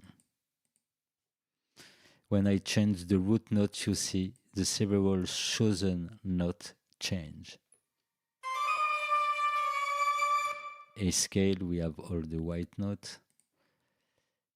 A sharp, we have the A sharp scale, okay? So it will make whatever note going into it coming closer to the defined scale, okay? And if this little switch is switched on, the whole machine will take this general scale up on the screen as a reference, okay? So don't miss it, because this is very interesting for every instrument. You can test it on every instrument. For example, if we need a fifth for that flute, I will remove everything. No scale. I would like no scale, so it gives me everything. I will look for a fifth above, so it's 7 semitone. This signal can be, the effective signal can be transformed a bit.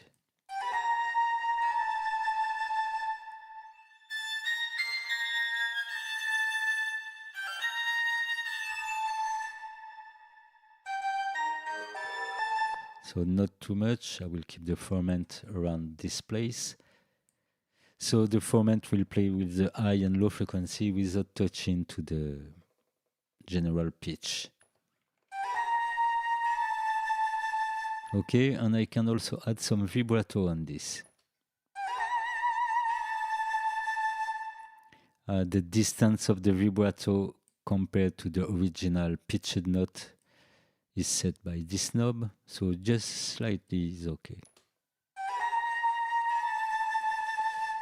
We can change the rate of that vibrato.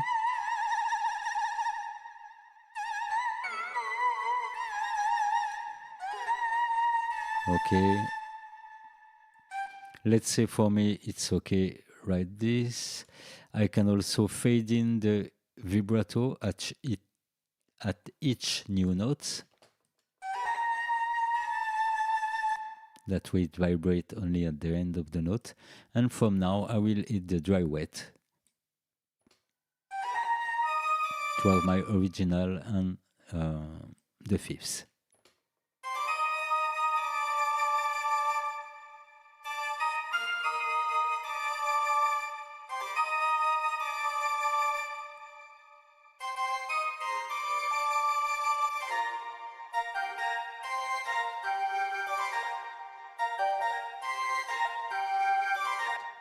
And if you don't want it to be robotic, this is not the smooth. The smooth is the transition. This is the strength of the correction. At 100%, it will make it fit on one of those notes. But you can smooth it down. Okay.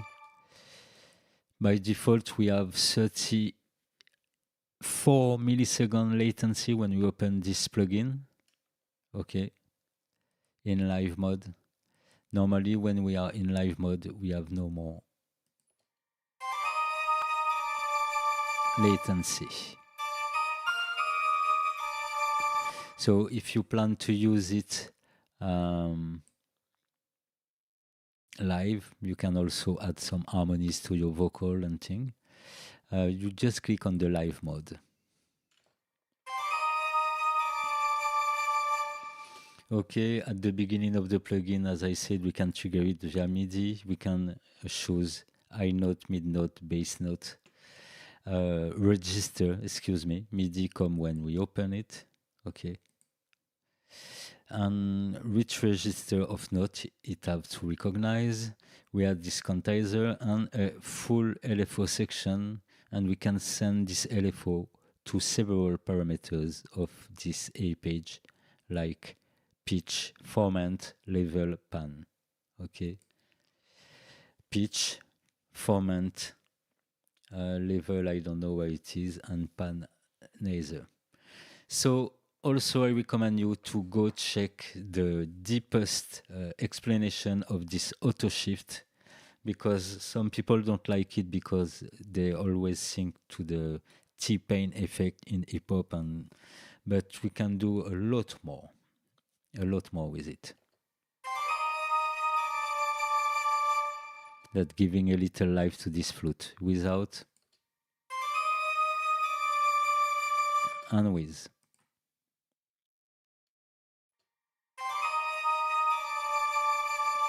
So what I give tonight with it is really the simplest way of using it, making a fifth or a third and doubling it. Okay, but yes, go check the deepest description and tutorial about this. I don't have one to recommend you, but you can find it quick by tapping AUTOSHIFT tutorial. Okay, that's all for the auto pitch, auto shift, sorry. Let's go on the next.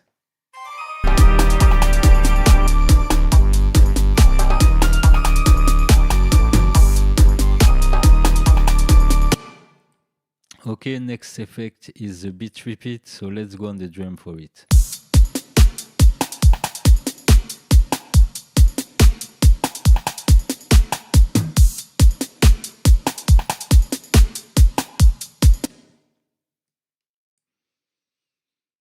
So beat repeat, as its name suggests, will repeat a portion of audio. So taken like that is a bit hardcore, perhaps a bit too much DJ effect, but I will demonstrate on the full drum bus, and then you know you can use it on several other instruments. So I'm using the filter of it, that way I don't have the kick that repeat the low frequency.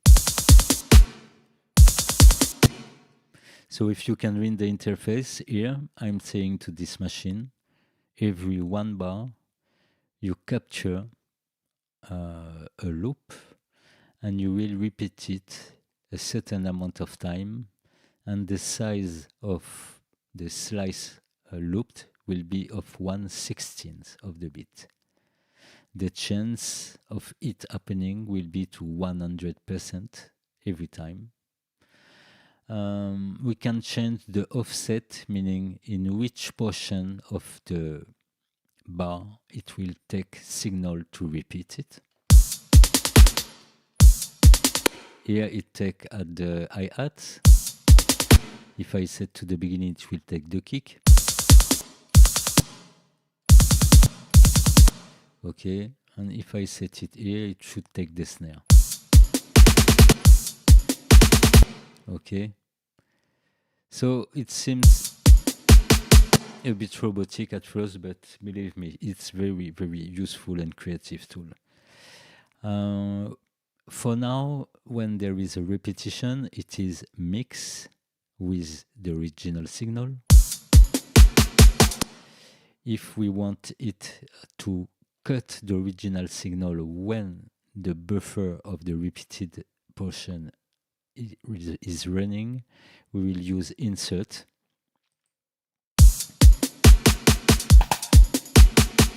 So I will cut the filter, that way you will hear that insert will cut the signal when we have some repeating signal. When we are in mix. Okay, and gate will give us only the repeated part. Okay, so from now we have also the possibility of pitching the repetition. So let's set it 1/16, removing the bass frequency, set it on insert and add some pitch. So this pitch will, as you see, the color change to green here. Okay, So it should pitch down at each repetition.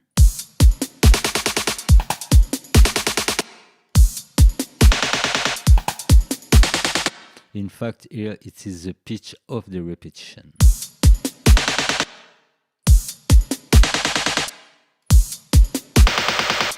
Okay, and here the pitch decay, different.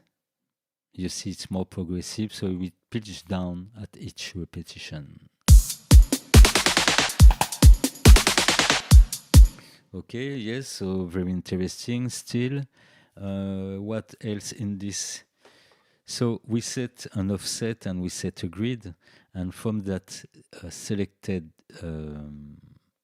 value, we can do some variation, and this is when the variation knob get into the game. The more we add variation, and the more the grid will reach randomly to very high or short slice to very big slice. Okay, so if you want some variation, you set it to 2 or 3, and at each repetition it will be a different value here.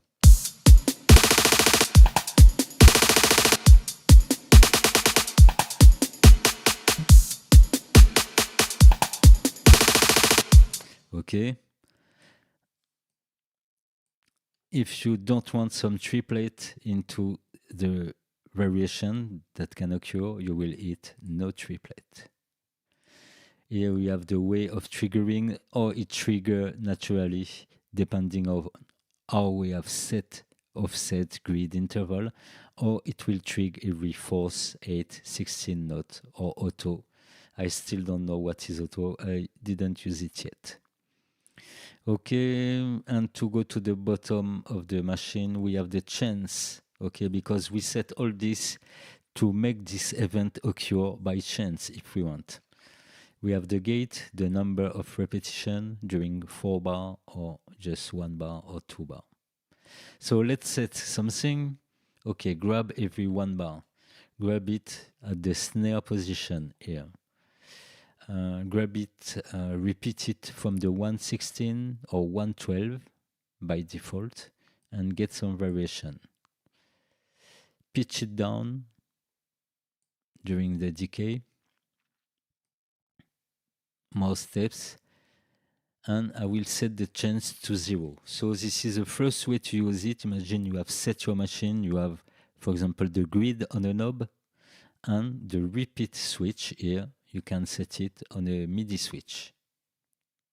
Okay, so let me do this. Repeat, and then I set the grid on a knob. Just an idea of how we can use it live. So when I switch, I engage the repeat, no matter if chance is to 100 or 0%. And with this knob, I can change the speed of the repeat. Let's make a test.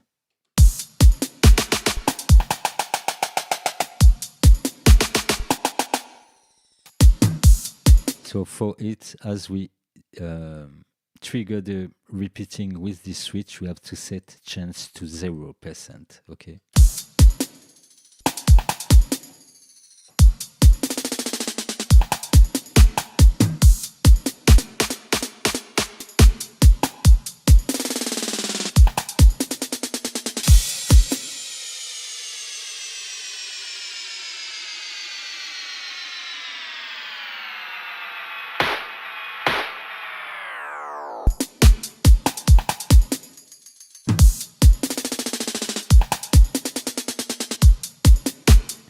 Okay, so you get the idea. If this is racked into audio effect racks and well calibrated, this is a effect monster. Okay, and the other way we can use it is to leave this repeat off. I will remove my MIDI assign. Okay, and we will use the chance knob. And let's say I want the event I decided here to happen 75% or 50% of the time.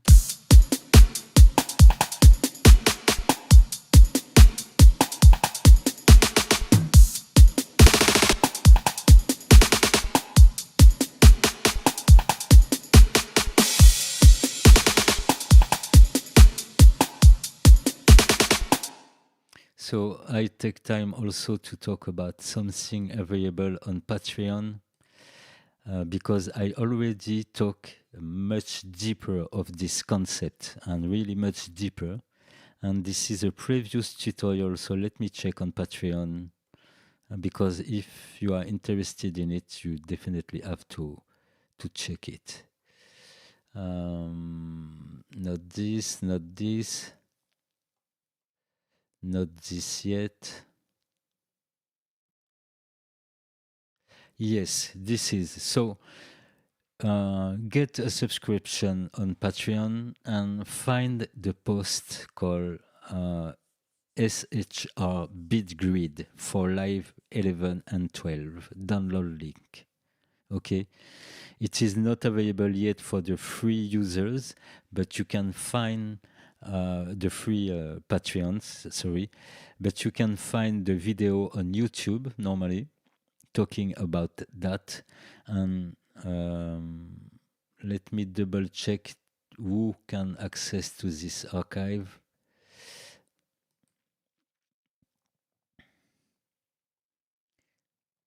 So there's 2 levels. We have to be from level 3 and level 4 to get this. So I will switch on for level 2.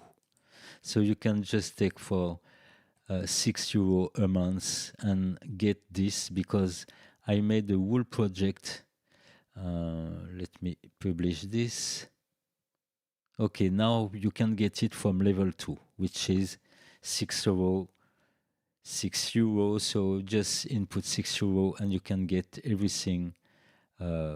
This download and all other download for the level 2. And this one, perhaps I can double click this. Yeah. So this is a special Ableton project for 11 and 12, which work with bit repeat and AUTOPAN. Okay, AUTOPAN is the same as the new AUTOPAN-TREMOLO I presented earlier.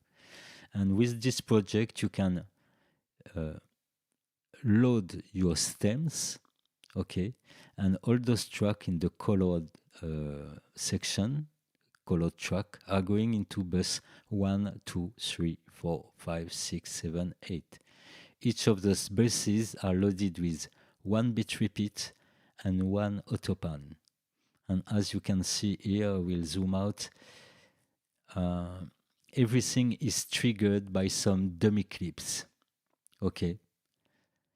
These are some clips with no other things than information which will control the effects. Okay. So with the AUTOPAN, I made a slicer and a repeater, and everything can be triggered with some or your keyboard or some pads, Novation pad or whatever you want in MIDI, even your keyboard or AZERTY keyboard, QWERTY keyboard. Brief, have a look to this. I can't recall now in which tutorial I talk about this. Let me just find it back. Here, project file I built from the latest live tutorial about quick composition and bit flipping with grid controller.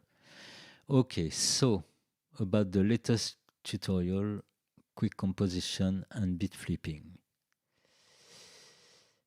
Okay, so if I go there, I should see. Okay, let's go back.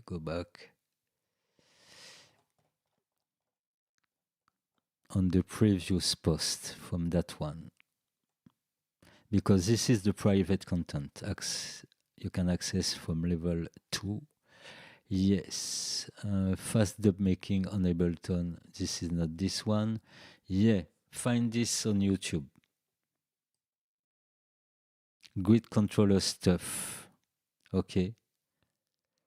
And also grid controller in Ableton. Yes, this is the range one. So this is on YouTube. Let's go on YouTube quickly.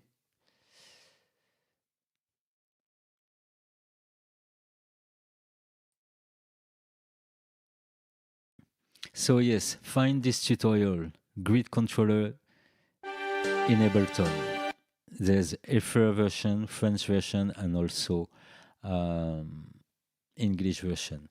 And in this, you will understand really in depth what I did with this bit repeat. Okay, so let's flip out this bit repeat, listen a bit to the bass and the drum, and we'll go on the next effect.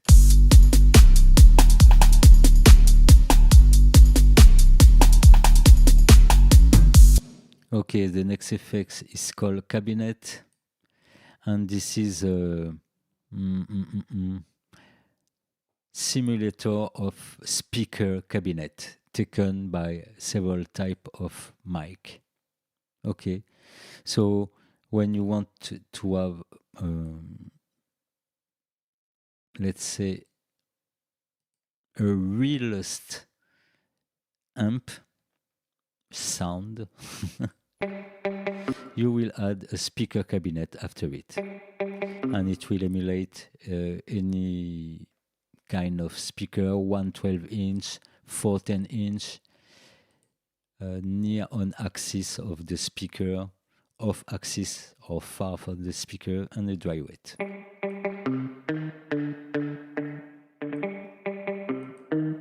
can change the type of the microphone, you can make it stereo also.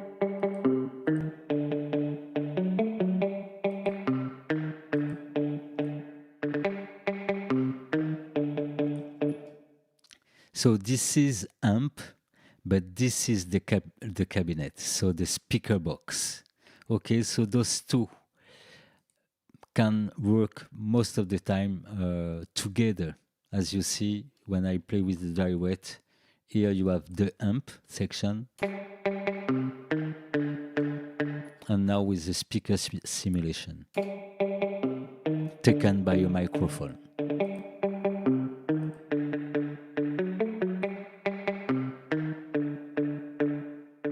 Okay, you can experiment this on any other source. Imagine you have a sound really too sterile, or you know, too dry, with nothing interesting in it outside of the sound itself. So you will add a speaker cabinet to have more space. It will give you space and a different timbre.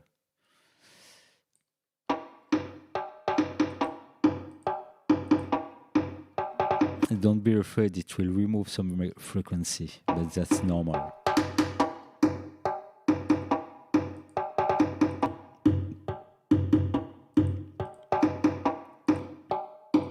Okay, so speaker cabinet simulation. I will leave it on my mute guitar track. That way it is less picky. Okay, next.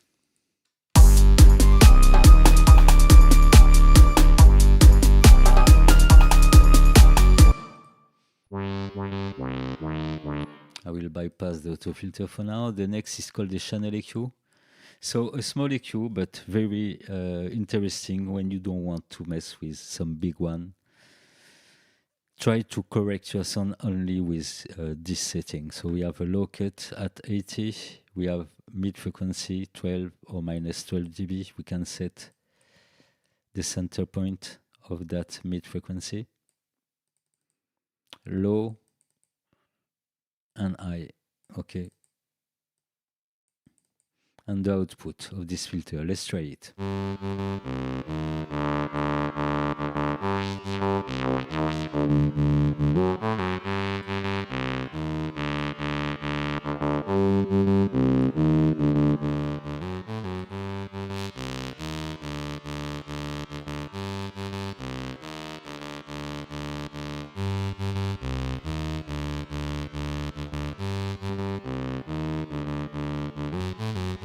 Yes, so a simple EQ, interesting to open first before opening a more chirurgical EQ.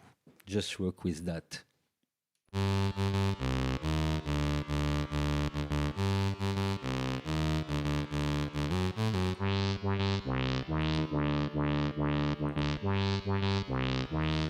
Okay, after that, in the alphabetic order, they have chorus ensemble, but we will jump quickly on the other EQ to finish this EQ setting. So the second one, which is the older, is called EQ3. Interesting.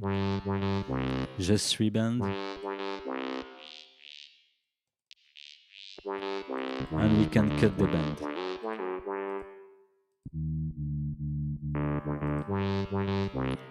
Okay, sometimes people don't like it because they find it a bit too much DJ style EQ, but this is a great EQ. And with time, what they did, by default, there's a kind of color of DJ EQ on it. No, by default, it is flat response. Yes, so the flat response of this EQ tree has been built like in Ableton 10 or something like that. So, same way, very interesting. It can work as an isolator if you mix into your computer.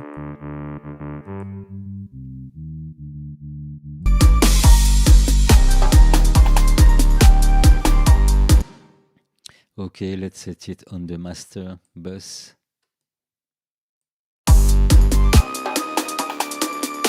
And we can set the frequency, low and high frequency.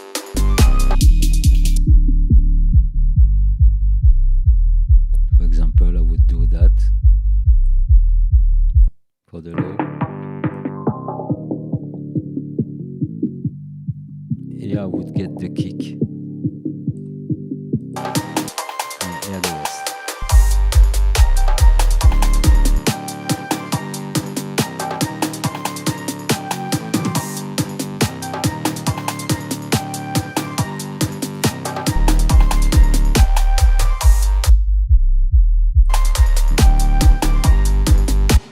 Okay, so this is the first way I would use it, but now as we got flat response, if we remove it, it's like a DJQ, but if we add it, we have a flat response at each crossover, okay?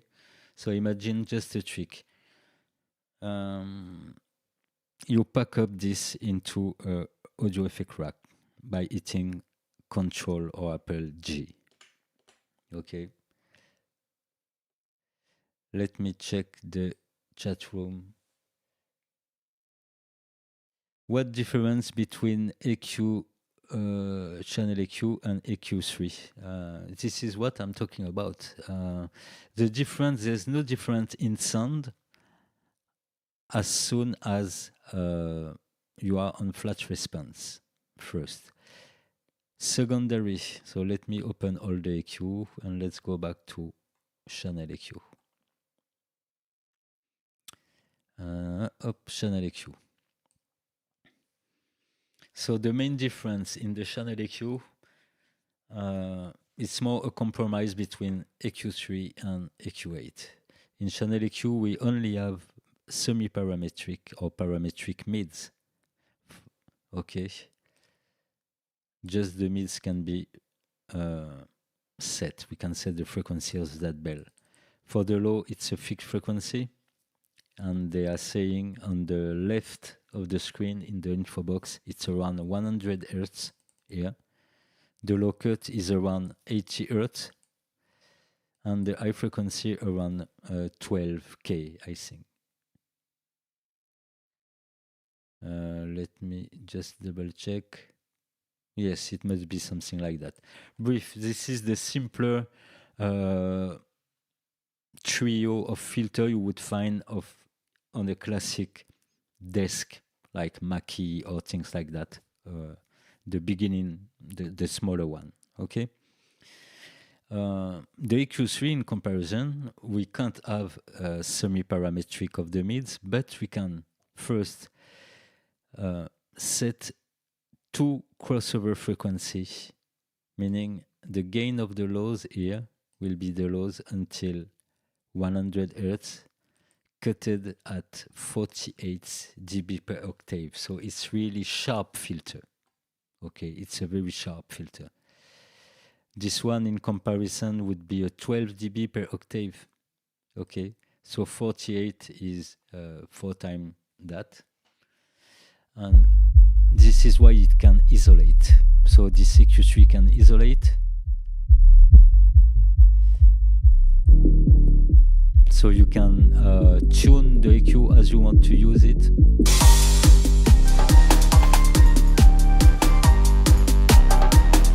Okay, and that one is more in between this and the EQ8. Let's go for the tips for the EQ3. Imagine you want to make a crazy process of one source. So I'm on my drums here.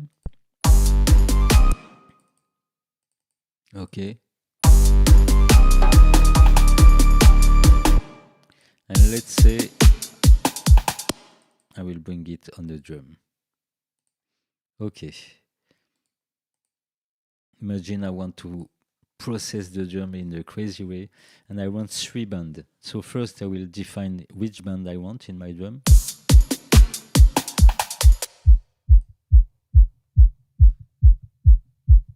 For example,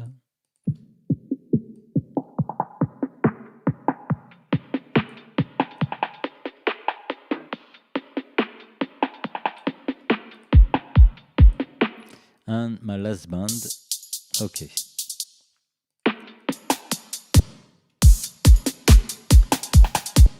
Now I know my crossover point, and to have 3 different chains, I will duplicate this 2 times. Control D, and call the first one low. No, not this. Low, mid, high.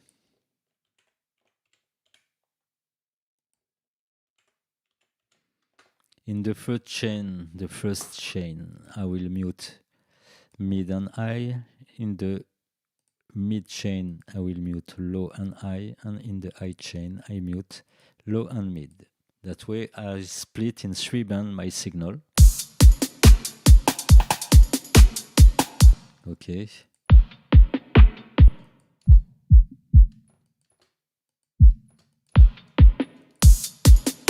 Which gives me the opportunity to process each of those bands with a different effect. So let's make a quick test. Talk. An auto filter somewhere on the mid.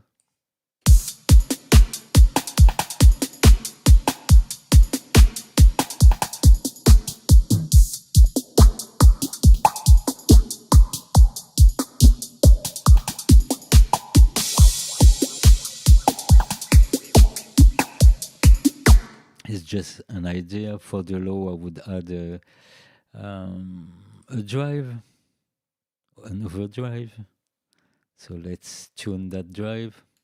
I solo the low frequency.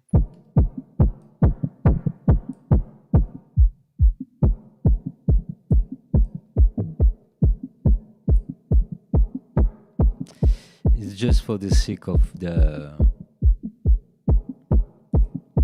demonstration. So let's say I want that for the low, and for the high, perhaps I want phasing or something like that. So I will go into my easy racks. That way you can see one of my racks. So this is the phaser rack, just on the high frequency. No stereo. So where I remove the stereo, here, wait.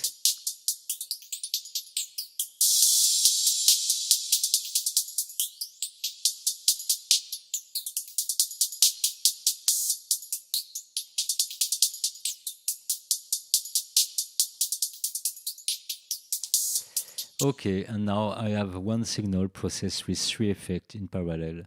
One phasing on the high frequency, some filtering on the mids, and some overdrive on the lows.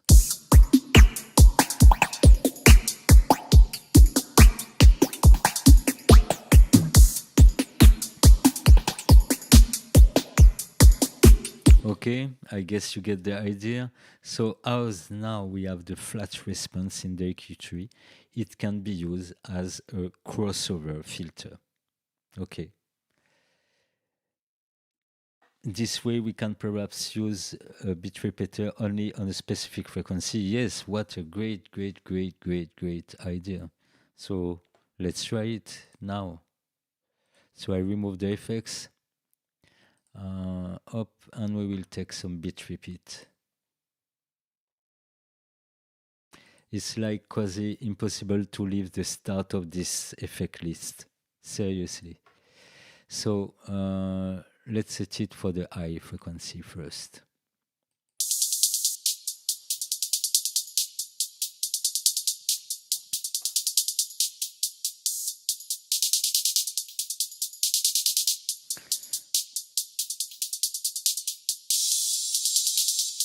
Okay, for the high frequency, we will set it here.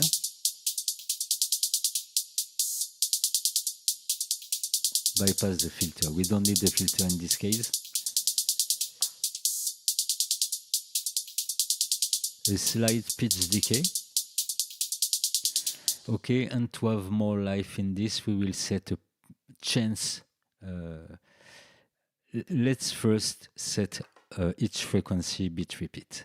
Okay, so this is the first, and after we can set also a different chance for each of the frequency and have some surprise into the behavior of the machine. So let's go on the mids.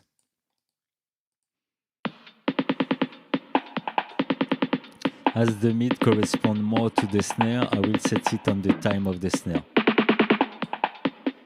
And why not another value?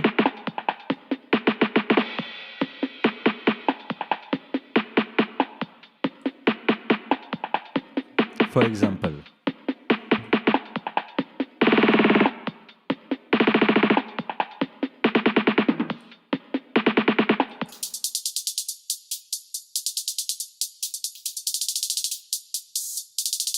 okay, for the high frequency, for the mids, and let's set one for the low frequency.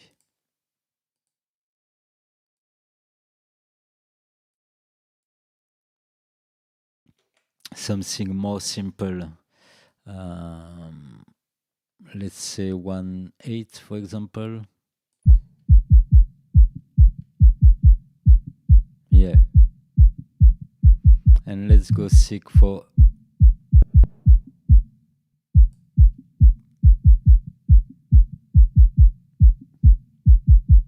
okay. Okay. Something like that. Let's listen the whole 100% chance with the 3 frequency band.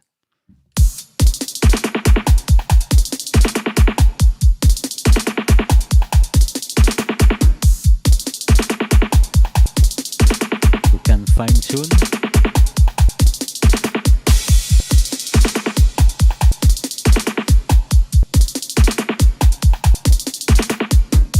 Okay, and now I know everything is set up in the region I like the most. We can reduce the chance of everyone. To go simple, let's set everyone to 60%. Every chance to 60%. Or even better, let's follow our lesson about the audio effect racks, because this is an audio effect racks. Let's call it 3-band repeater.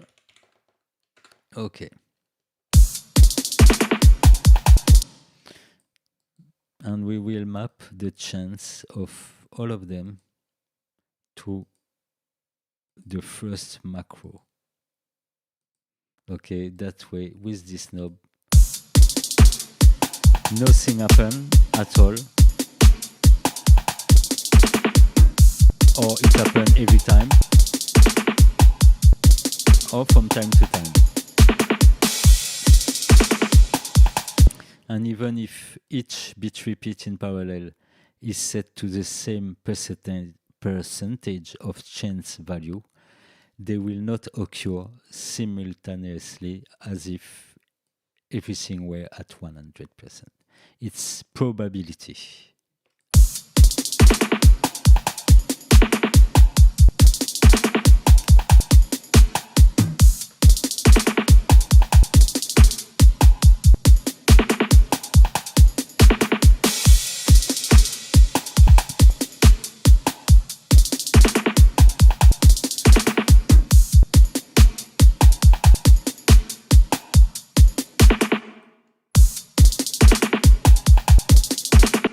So perhaps in this rack we could also add quickly.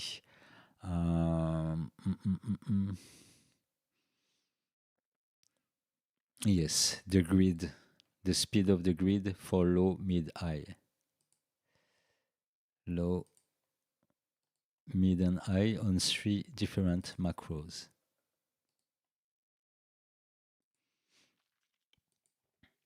Okay, low grid, mid grid, and high grid. High grid.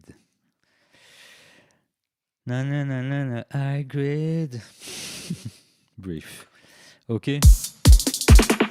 And that way we have a small rack, multi-band triggering.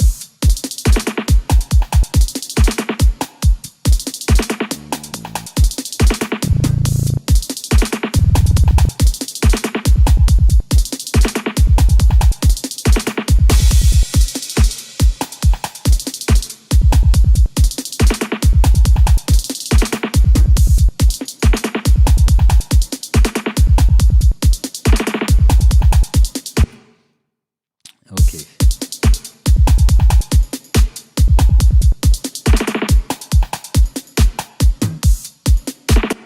So of course there's some fine-tuning. It's just to give one more time a little idea. Perhaps we can have also the level of each effect, etc. But yeah, this would be something in that shape.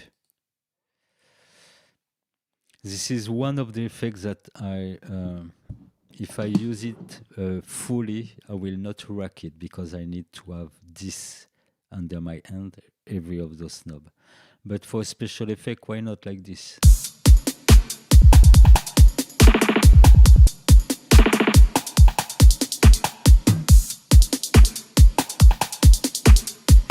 And perhaps I would also limit it to some musical value. So the quickest will be 148 for me. It's already pretty super fast. And the minimum, half of a bar.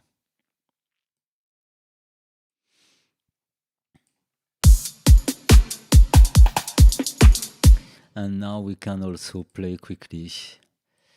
Effect rack style. Remove the chains from the randomization and let's randomize this.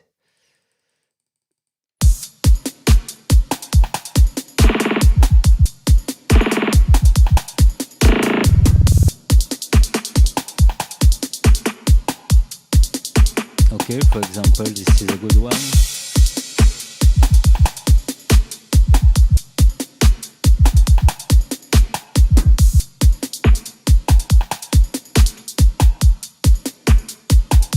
And this one is also interesting.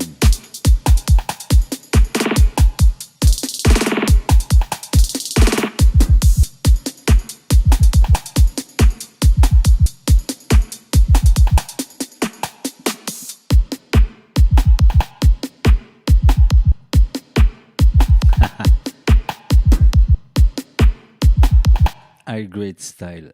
No, really, sometimes you discover some effect or some crazy idea by digging in it, like we are doing now.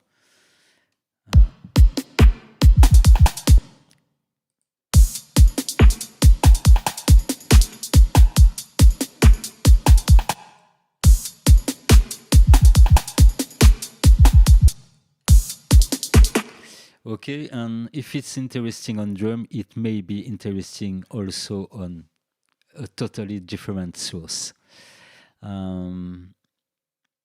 and we will try it. So I don't add more, but you see that we can go fast into yes, something crazy. So let's imagine, okay, we could do better, but it's already good. Let's close this and set a bypass state.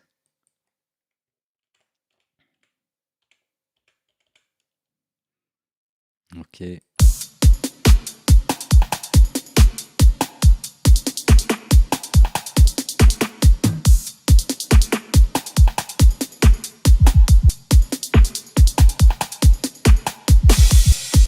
And of course, for each of them, we could set another preset with like 60% or 50% chance things occur. So this one is variation 1 chance.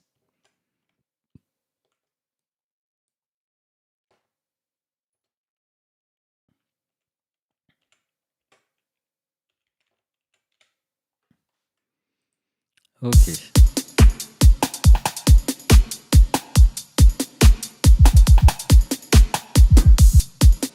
Okay, I set it back to bypass and we will try it on another track totally different than a drum. And we will still have a 3-band beat repeat type of effect. Thanks for the idea. The Diletta rack.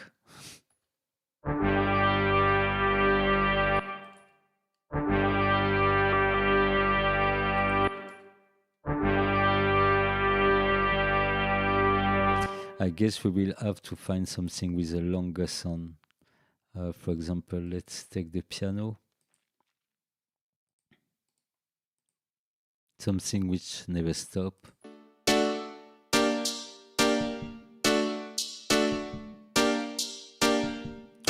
Perhaps depending on the instrument and their placement into the bar, we will have to modify a few things quickly.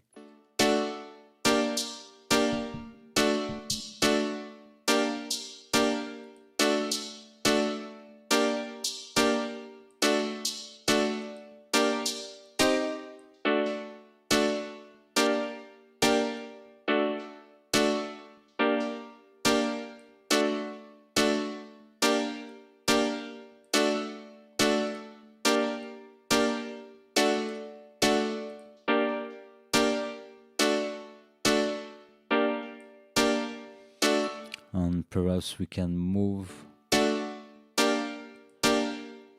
Let's try to move the high frequencies 100%.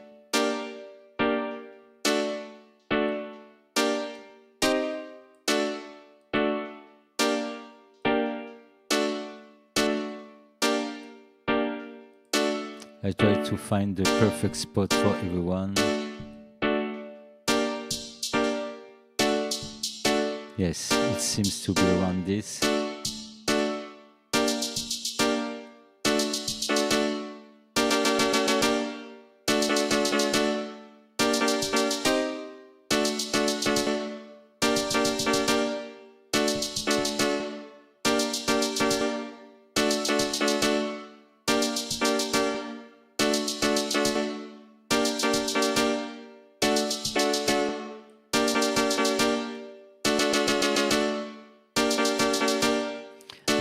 Piano, I will remove the pitch to keep the right note.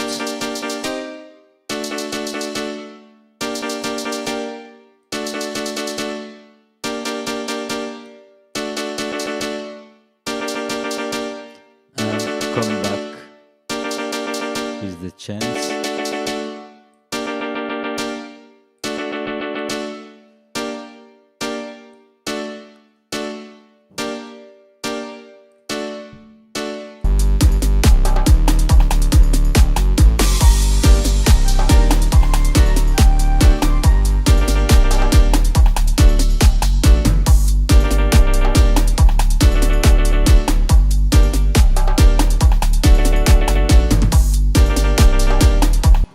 So this make me come to another point. Perhaps something interesting to map also on the macro are frequency low and frequency high on each of them.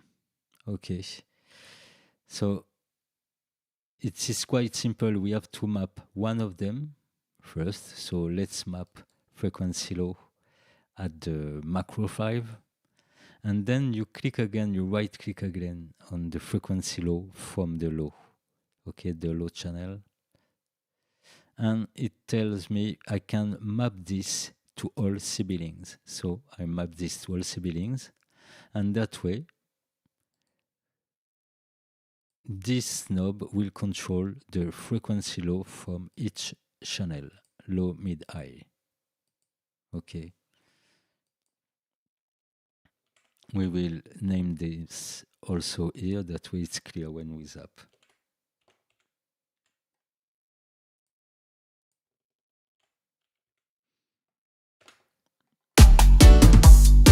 Okay, that way we can modify depending on which instrument we will play this effect.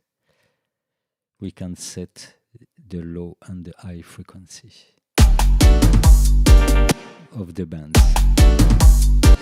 To be clear, this is called a crossover. So this is in fact low, mid, X over. Okay. And here, mid, I, X over. Something like that.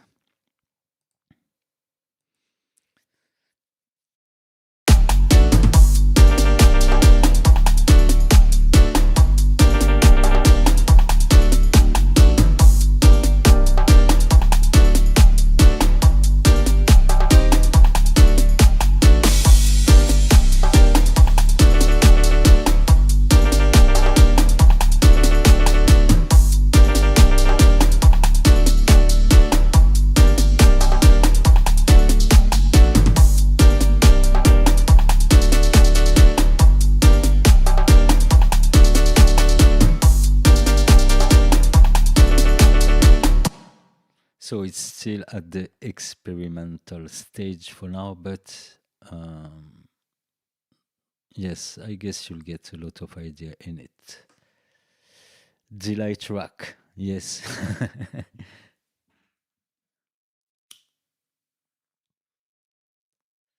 So yes, we can get deeper into this kind of effect. And as you see, out of the fact that this is a very simple interface, when you imagine this calibrated and assigned on the controller, it becomes your effect. No one can have the same, or you give it to him.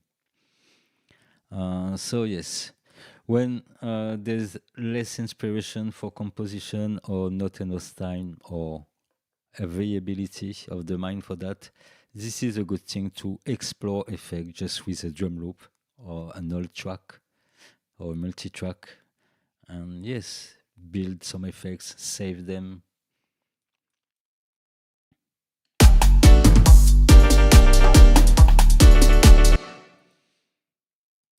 Okay.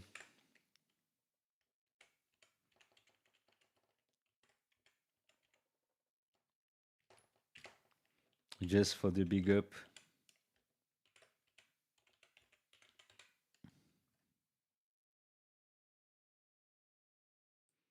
So we will have to upgrade this one day or another. Let's go now. Let's go back to the purpose. We add bit repeat cabinet, channel EQ. We see the other EQ. Where are my EQs?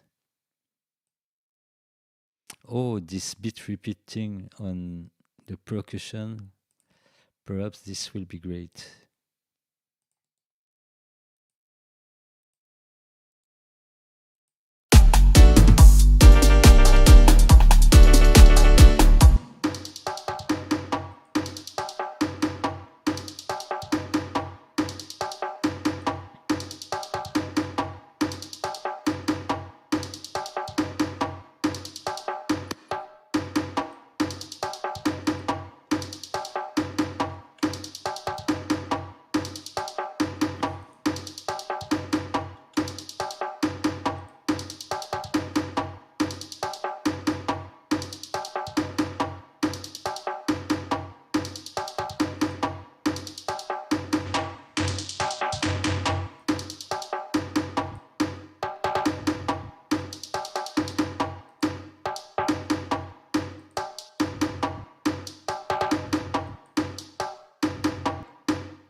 Now, if it's a tool developed to create some other loops, we can also assign the level of each band. Okay.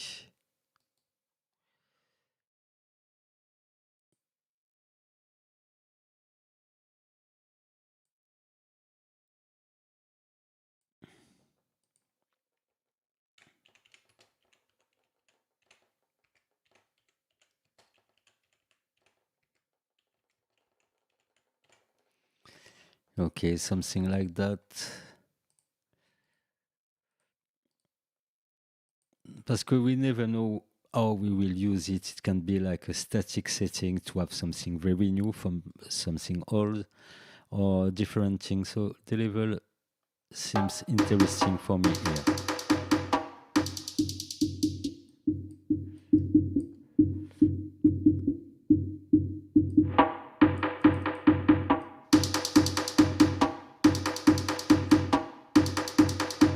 Let's listen with the music.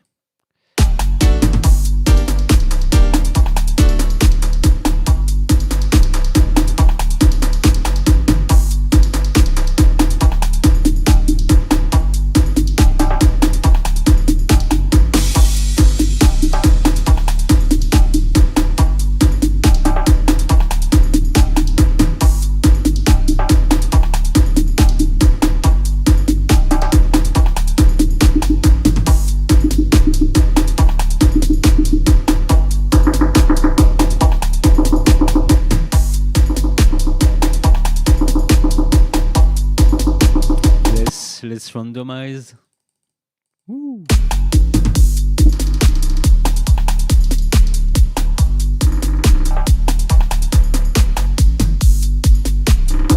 It seems that the low X over and the high X over, we have to remove them from randomization.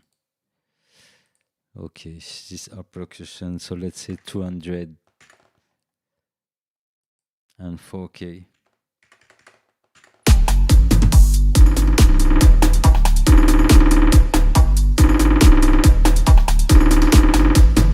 We will also remove the level from randomization.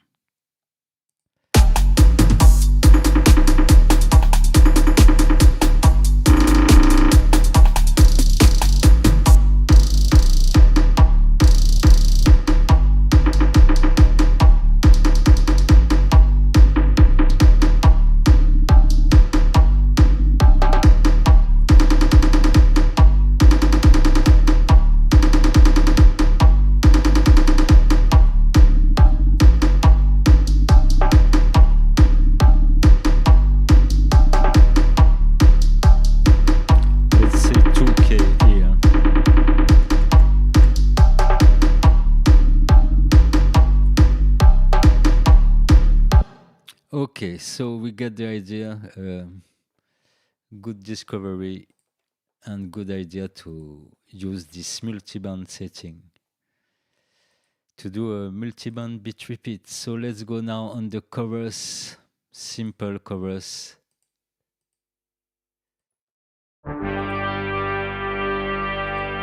I will bypass the auto filter for now. Chorus is quite simple. It will add a copy of your signal, a bit delayed on the left and a bit delayed on the right. So this is exactly the same concept I described at the very beginning of this live when I didn't know how to make a line delay to work, but we made a simulation with the delay from Ableton. So chorus ensemble is a kind of delay, but with very small value in terms of millisecond. And by the way, it's tuned in hertz and not in millisecond. But I think it's covered from 0 ms or 0.1 ms to 20 or 30 milliseconds. So let's listen. We can remove the low frequency with this locket engage. Okay.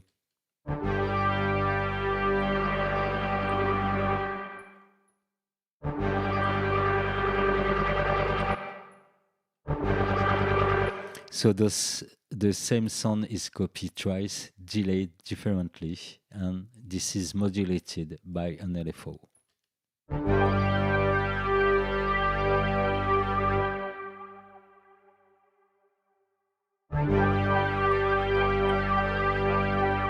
Okay, we can reduce the width of this. We can add some warmth. Okay, full weight. And balanced.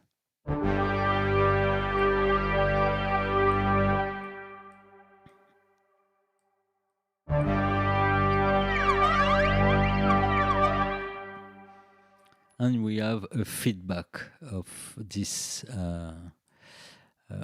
effect also, like on the flanger. So the classic is just 2 copies of one voice.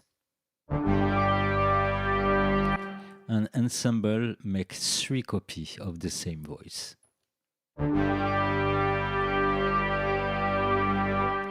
And the more we crank up the amount, and the more the modulation is wide.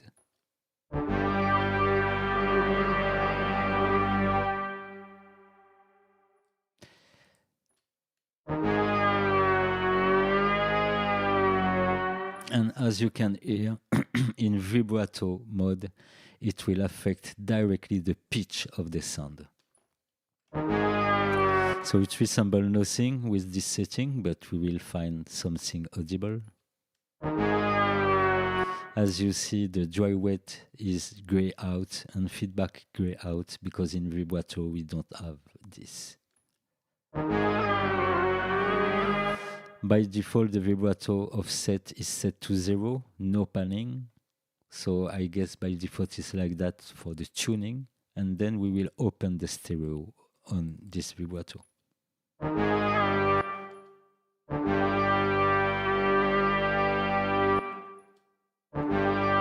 So just a little. This is a tool, vibrato, you can use to emulate tape speed fluctuation, or flutter, wow and flutter, also called wow and flutter. So okay, under 20%, it's don't detune too much. And when you did this, now you open with the offset.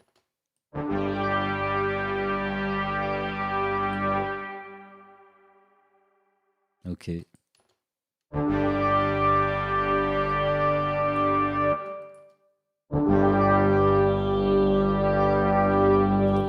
So chorus carry well his name. It will add some duplication of the signal and making this part sound more like a chorus. Okay, chorus ensemble, very great, subtle but great. Here, this is ensemble I prefer. Let's copy it on the piano skunk.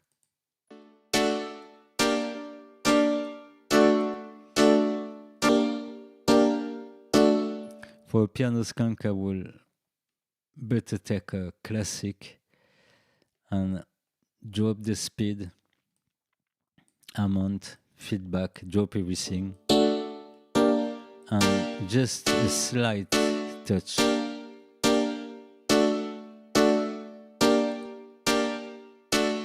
Okay.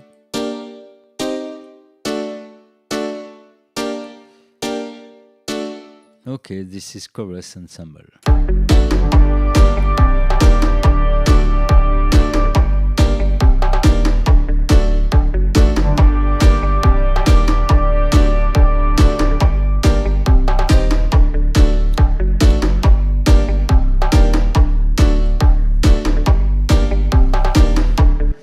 Yes, to answer in the chat, exactly.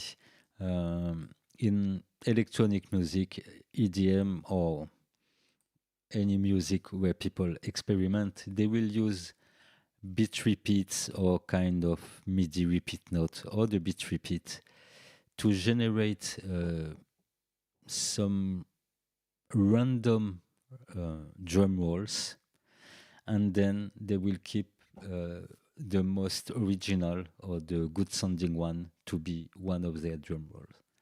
So it will be as a experimental drum roll, but this can be great and bring something fresh, a bit different than the drum roll you would write as if you were a drummer. Yes, Jono Laikunte, greetings.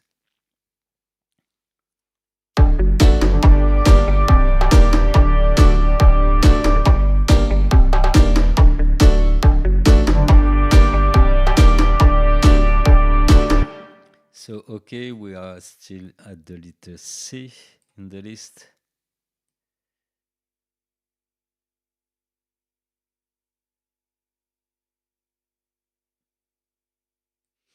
But yes, Dileta, if you're still here, later you will learn also how to draw or to play your drum roll. This is not that difficult. I recently talked about that in a previous this rhythm. When I made this rhythm on the TikTok live, I was talking about that. So surely in the next tutorial about composing, we will talk about how to build a drum roll depending on the style. And I know there's no rules into music, but there's still some kind of rules to make a drum roll sound like a drum roll or a break sound like a break, because we have 4 time in a measure, a kick, a snare, a kick, a snare. So there's a logic to follow to make it really easier. And also, as you mentioned earlier, also the experimental way of doing it are very interesting. And I think we will also talk of this in some next episode where I will talk about the MIDI effects, because what you are thinking about building some drum roll based on some random behavior of Ableton, let's say even better, controlled random behavior of Ableton. Yeah. And we can do that also from the MIDI stage, okay, because we have several, we have a random, we have an arpeggiator already in MIDI, we have a random generator, random note generator, we have a note echo, we have bouncy note, which is a bit experimental, but still brief. There's several ways of repeating note events, okay. So we'll see this in the next. Let's follow for the audio effects. I check the timing. It's 3 hours now. I think I will talk about the last effect for tonight, and I will have to do a part 2 later because I love it, but it's already 3 hours long.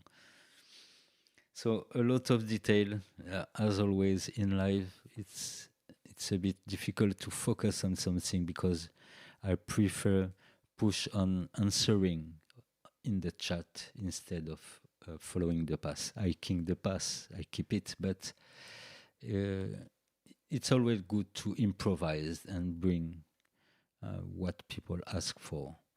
So for the last of tonight, this is a brand new, not brand new, it was just Max for Live before, and now since 12 it is like official Ableton stock plugin. It is called Color Limiter. This is another limiter.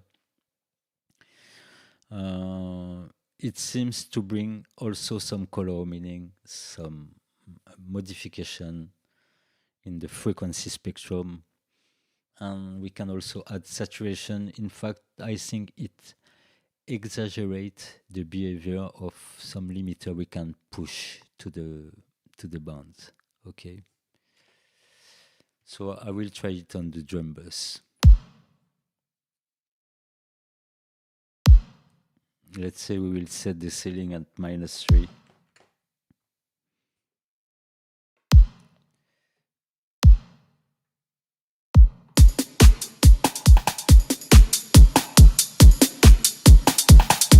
As you can hear, it's quite nervous.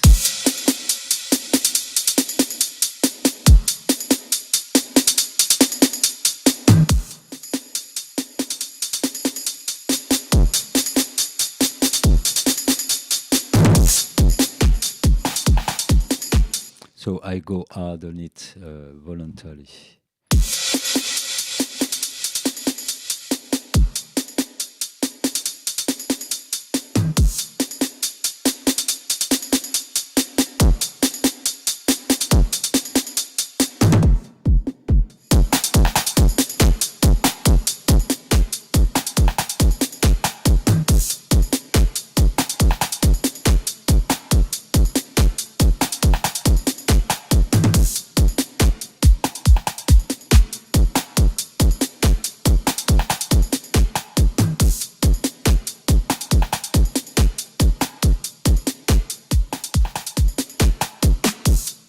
So it gives us the possibility of setting the release to 0, meaning what I want to mean in limiters and compressors. When you will have too short release setting, it will start to saturate and bring some artifacts. And apparently the color limiter, they set this tuning for this purpose, okay, to at the same time compress, limit the sound and make it dirtier if we need. So here a drum bass is already heavy, so it will sound like this. We can test it quickly on a mute guitar, for example. But you may hear the difference of fullness even with small amount of reduction.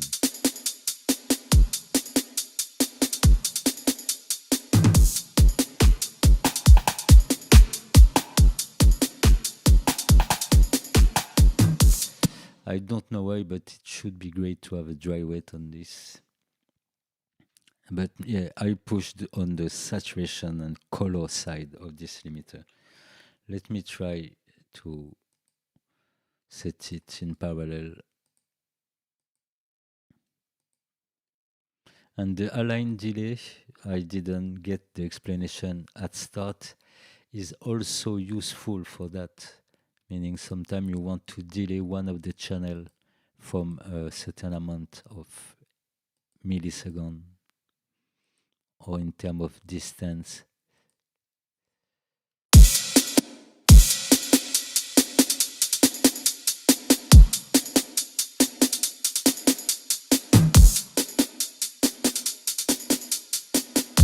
Okay, that's crazy. I think I will end this tutorial by understanding how this align work. So let me remove that from that chain. Okay. And we will test it on the percussion. I was trying to drag on the numbers, but this is not where we have to drag things. We have to drag them here. So let's make the experience. If I delay, it's always the same effect as chorus, but with left and right. Okay, we can delay the whole track by linking left and right, and we can delay up to 100 milliseconds. Okay, so it's really for short, small amount adjustment.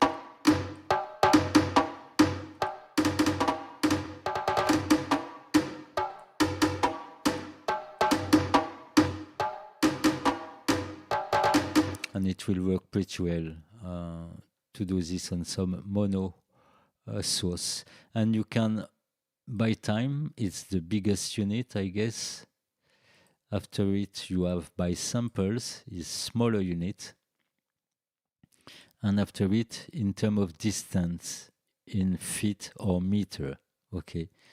So this is interesting because depending on the place of the time, the tempo time. Okay, mute everyone. I'm on the percussion here. We can decide with this value how far are the percussion from the drum, and I think this is a great tool for that, because when we set a value in meter, it directly translates it in ms. Okay, so I finally understand why it didn't work at first, because I was not dragging in those boxes. And we got also according to temperature. No, they go too far for this. So we can set from the distance, and also the temperature apparently can affect the way sound move. So let me make you the example. Let's say we want the percussion be 2 meters away from the drum. Okay, so for a source at 2 meters from another source, we will have a 6.26 millisecond difference. Okay, at 20 Celsius, 20 degrees Celsius, it reduces that time at 5 ms. At, let's say, 40 degrees Celsius, is getting it to 563. So it seems useless to to determine the temperature for the sound speed and but it's interesting. Okay.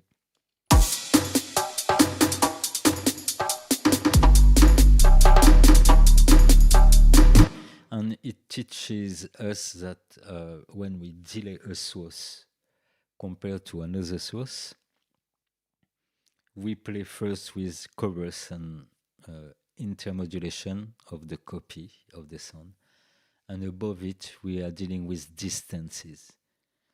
So we can learn here that distance in the 3D representation of music is not just about a level, which will mean a low level, the sound is far, and high level, the sound is near. No, if we delay some of our track from an amount of milliseconds, it will appear in the arrangement a bit later, and as it happened later than the whole of the music, it will appear to our ears that it comes from far. I hope that is clear.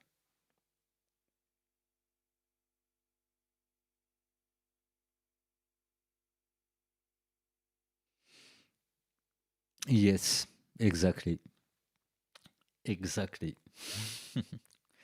Exactly, for the density of the particle, the air particles.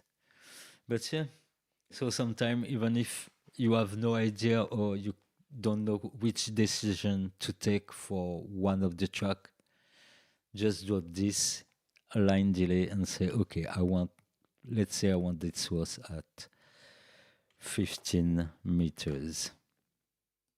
Boom. And we can go up to 100 meters from the source. So the combination of delay time, volume or gain or level, and reverb will give you totally different perception of the space. And if you combine the three, yes, it's good. Reverb will work on those principles also. But let's say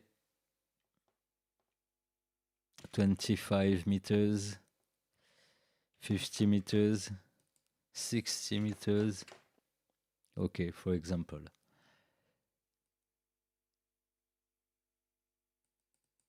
So at 20 degree, 174 milliseconds, and at minus 20, 187.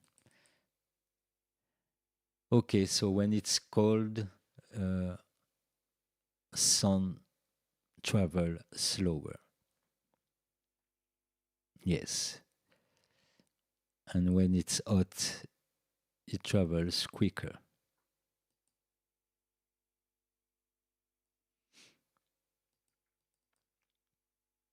Great.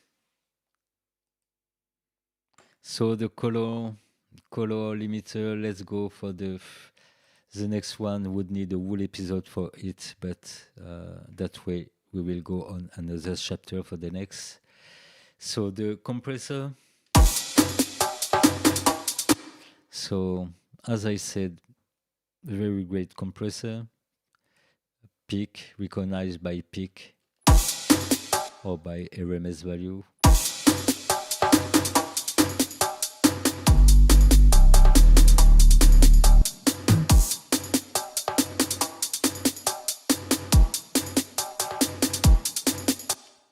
So peak style will be great for quick events, and RMS when you want a general compression and not specific to some peaks. So generally in RMS you will look for lower threshold.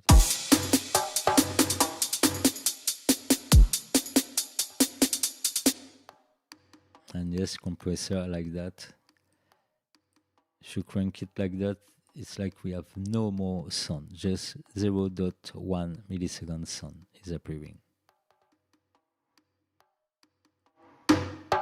Okay, with a compressor and very speed or fast attack, we will cut the transient. So let's say I want to cut the transient, I would set the release to 50 ms, peak mode. Okay, all the attack of the sound is gone. Bypass.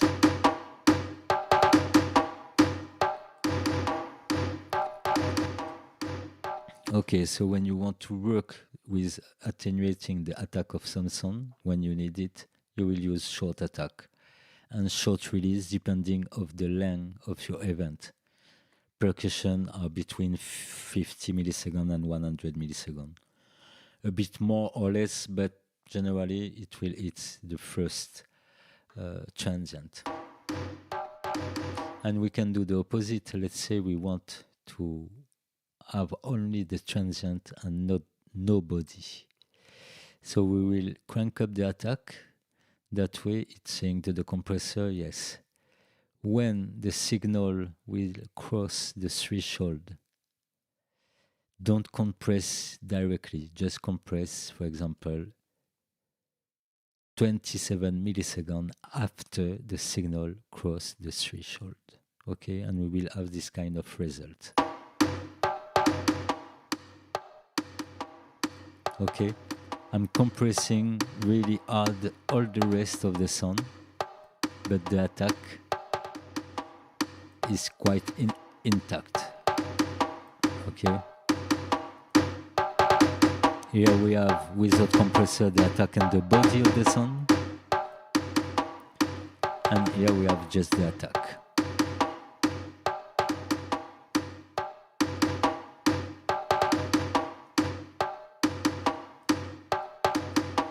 Okay, so if you want some punch, leave a bit of time before the compressor kicks in. So from 20 to above milliseconds. 15 to 45, let's say. Always a bit above and below. And then you can tune the auto release or set the release depending on your source and your ear. Okay, for some punch, more attack later. And if you want to control the signal, you will have a shorter attack, so quicker attack, and release depending on the signal.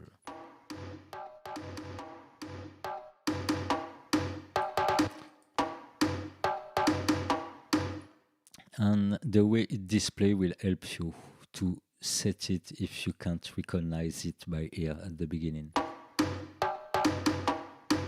And generally you will tune your release to let the compressor go back to the original level before compress it again. Okay, for example here it's too much because you don't have the time to go back to the original position.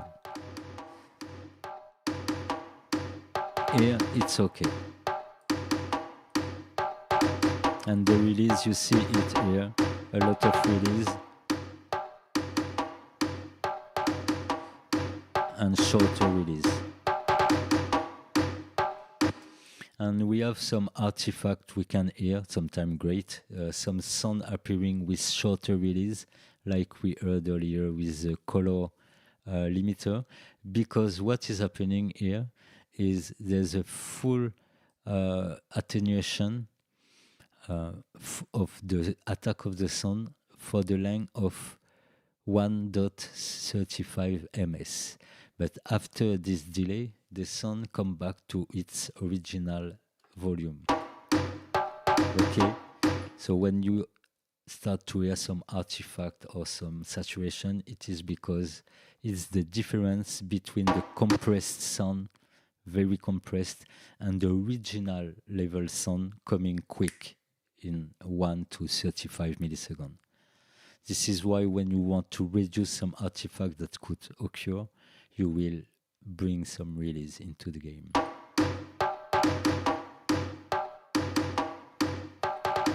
That way it's more progressive attenuation. Okay, a lot more in it. Other side of the same compression, we can change the knee. So the knee is the intersection between the non-compressed sound and the compressed setting of the ratio. Okay. So low knee and hard knee. Leave it by default. You also got a look ahead, giving the possibility that the compressor to look 10 milliseconds before you hear it and adjust its setting for the auto and things. Sidechain compression, everyone knows this. I will explain it later. I've seen compressor is so much used that we can find some great explanation. But if you want more, we will talk about it in another tutorials. But yeah, same as the example with the filter, we have to switch external, choose a source, which will sidechain this compression. There's so much more, but for tonight, this will be all. So thank you to all who follow. I hope it was interesting. If you have some next question for later, put them into the comment section, please, and I will read the comment section and answer the question in the next video. So until then, welcome on Patreon. There's a few content for the free subscriber. There's content for level 1, 2, 3, and 4 also, some deeper and bigger content. Generally, the pre-release of all my effects or instruments release in the name of Shieldrum Records. Give thanks also. And yes, you can find me from time to time, late night style session on TikTok, or for some dub mix or some composition live. So if you are here when I'm composing, I can ask some question in the chat to have some suggestion about instrument or ideas, so we can do things together on this platform. And I will come back on YouTube GDI Elements soon for another live, but I'm less often in live on YouTube because I see that there's more traffic on TikTok. And okay, it's a youth platform, but if we don't take it also, we don't find, we will not find our place. I mean, there's a lot of people on this platform and from every horizon, so this is a very great place to share a style we love to other people who don't listen to the style. TikTok link is simply a GDI Elements. You will type this in TikTok and you will find this straight.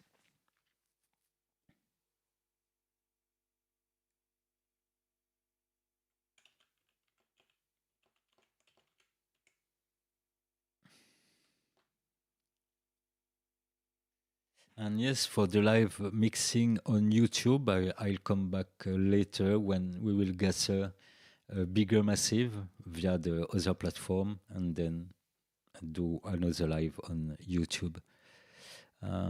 Yeah. So if you have question, request for the next one, I will just recall you to double check the effect called AUTOSHIFT for some tutorials on YouTube because it's very interesting and not that much used. Also, if you want to hear more about this effect, my last promotion for tonight, you go into the live section of Shieldrum Records and you should find something like I did a video when there was the update of Ableton. Yes, it is here. Not a lot of view because it works as it was working tonight, meaning a lot of improvisation and a long description and experimentation. One person comment, très gros travail, merci beaucoup, very big work, thanks a lot. So this video is called Ableton Live 12.1 New Features, Deep Dive, even deeper than tonight. In this video, you will find a more in-depth review of the AUTOSHIFT from Ableton and many other things that came with Ableton 12. Okay. So yes, don't forget in the archive of Shieldrum Records, there's a lot to scroll in. Yes, I think that's all. Thanks a lot. See you later. And until then, make some dub, some music, have some rest, some great vibes, and see you in the next Dubwise.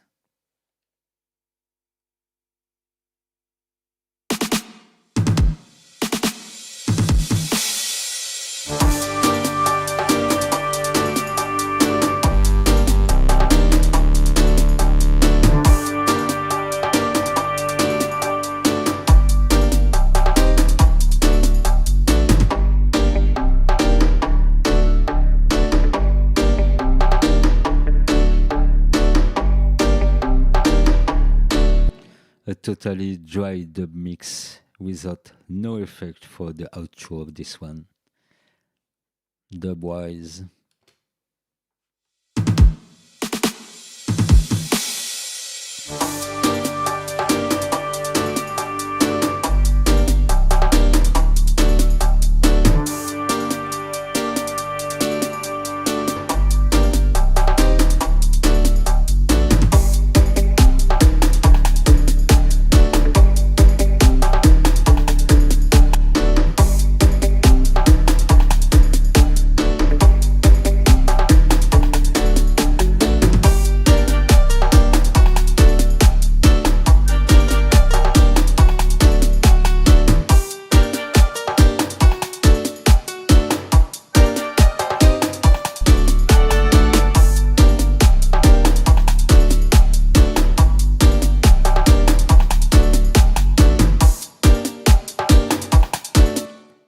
Of course, every live show on YouTube are saved, meaning you can go in them afterward.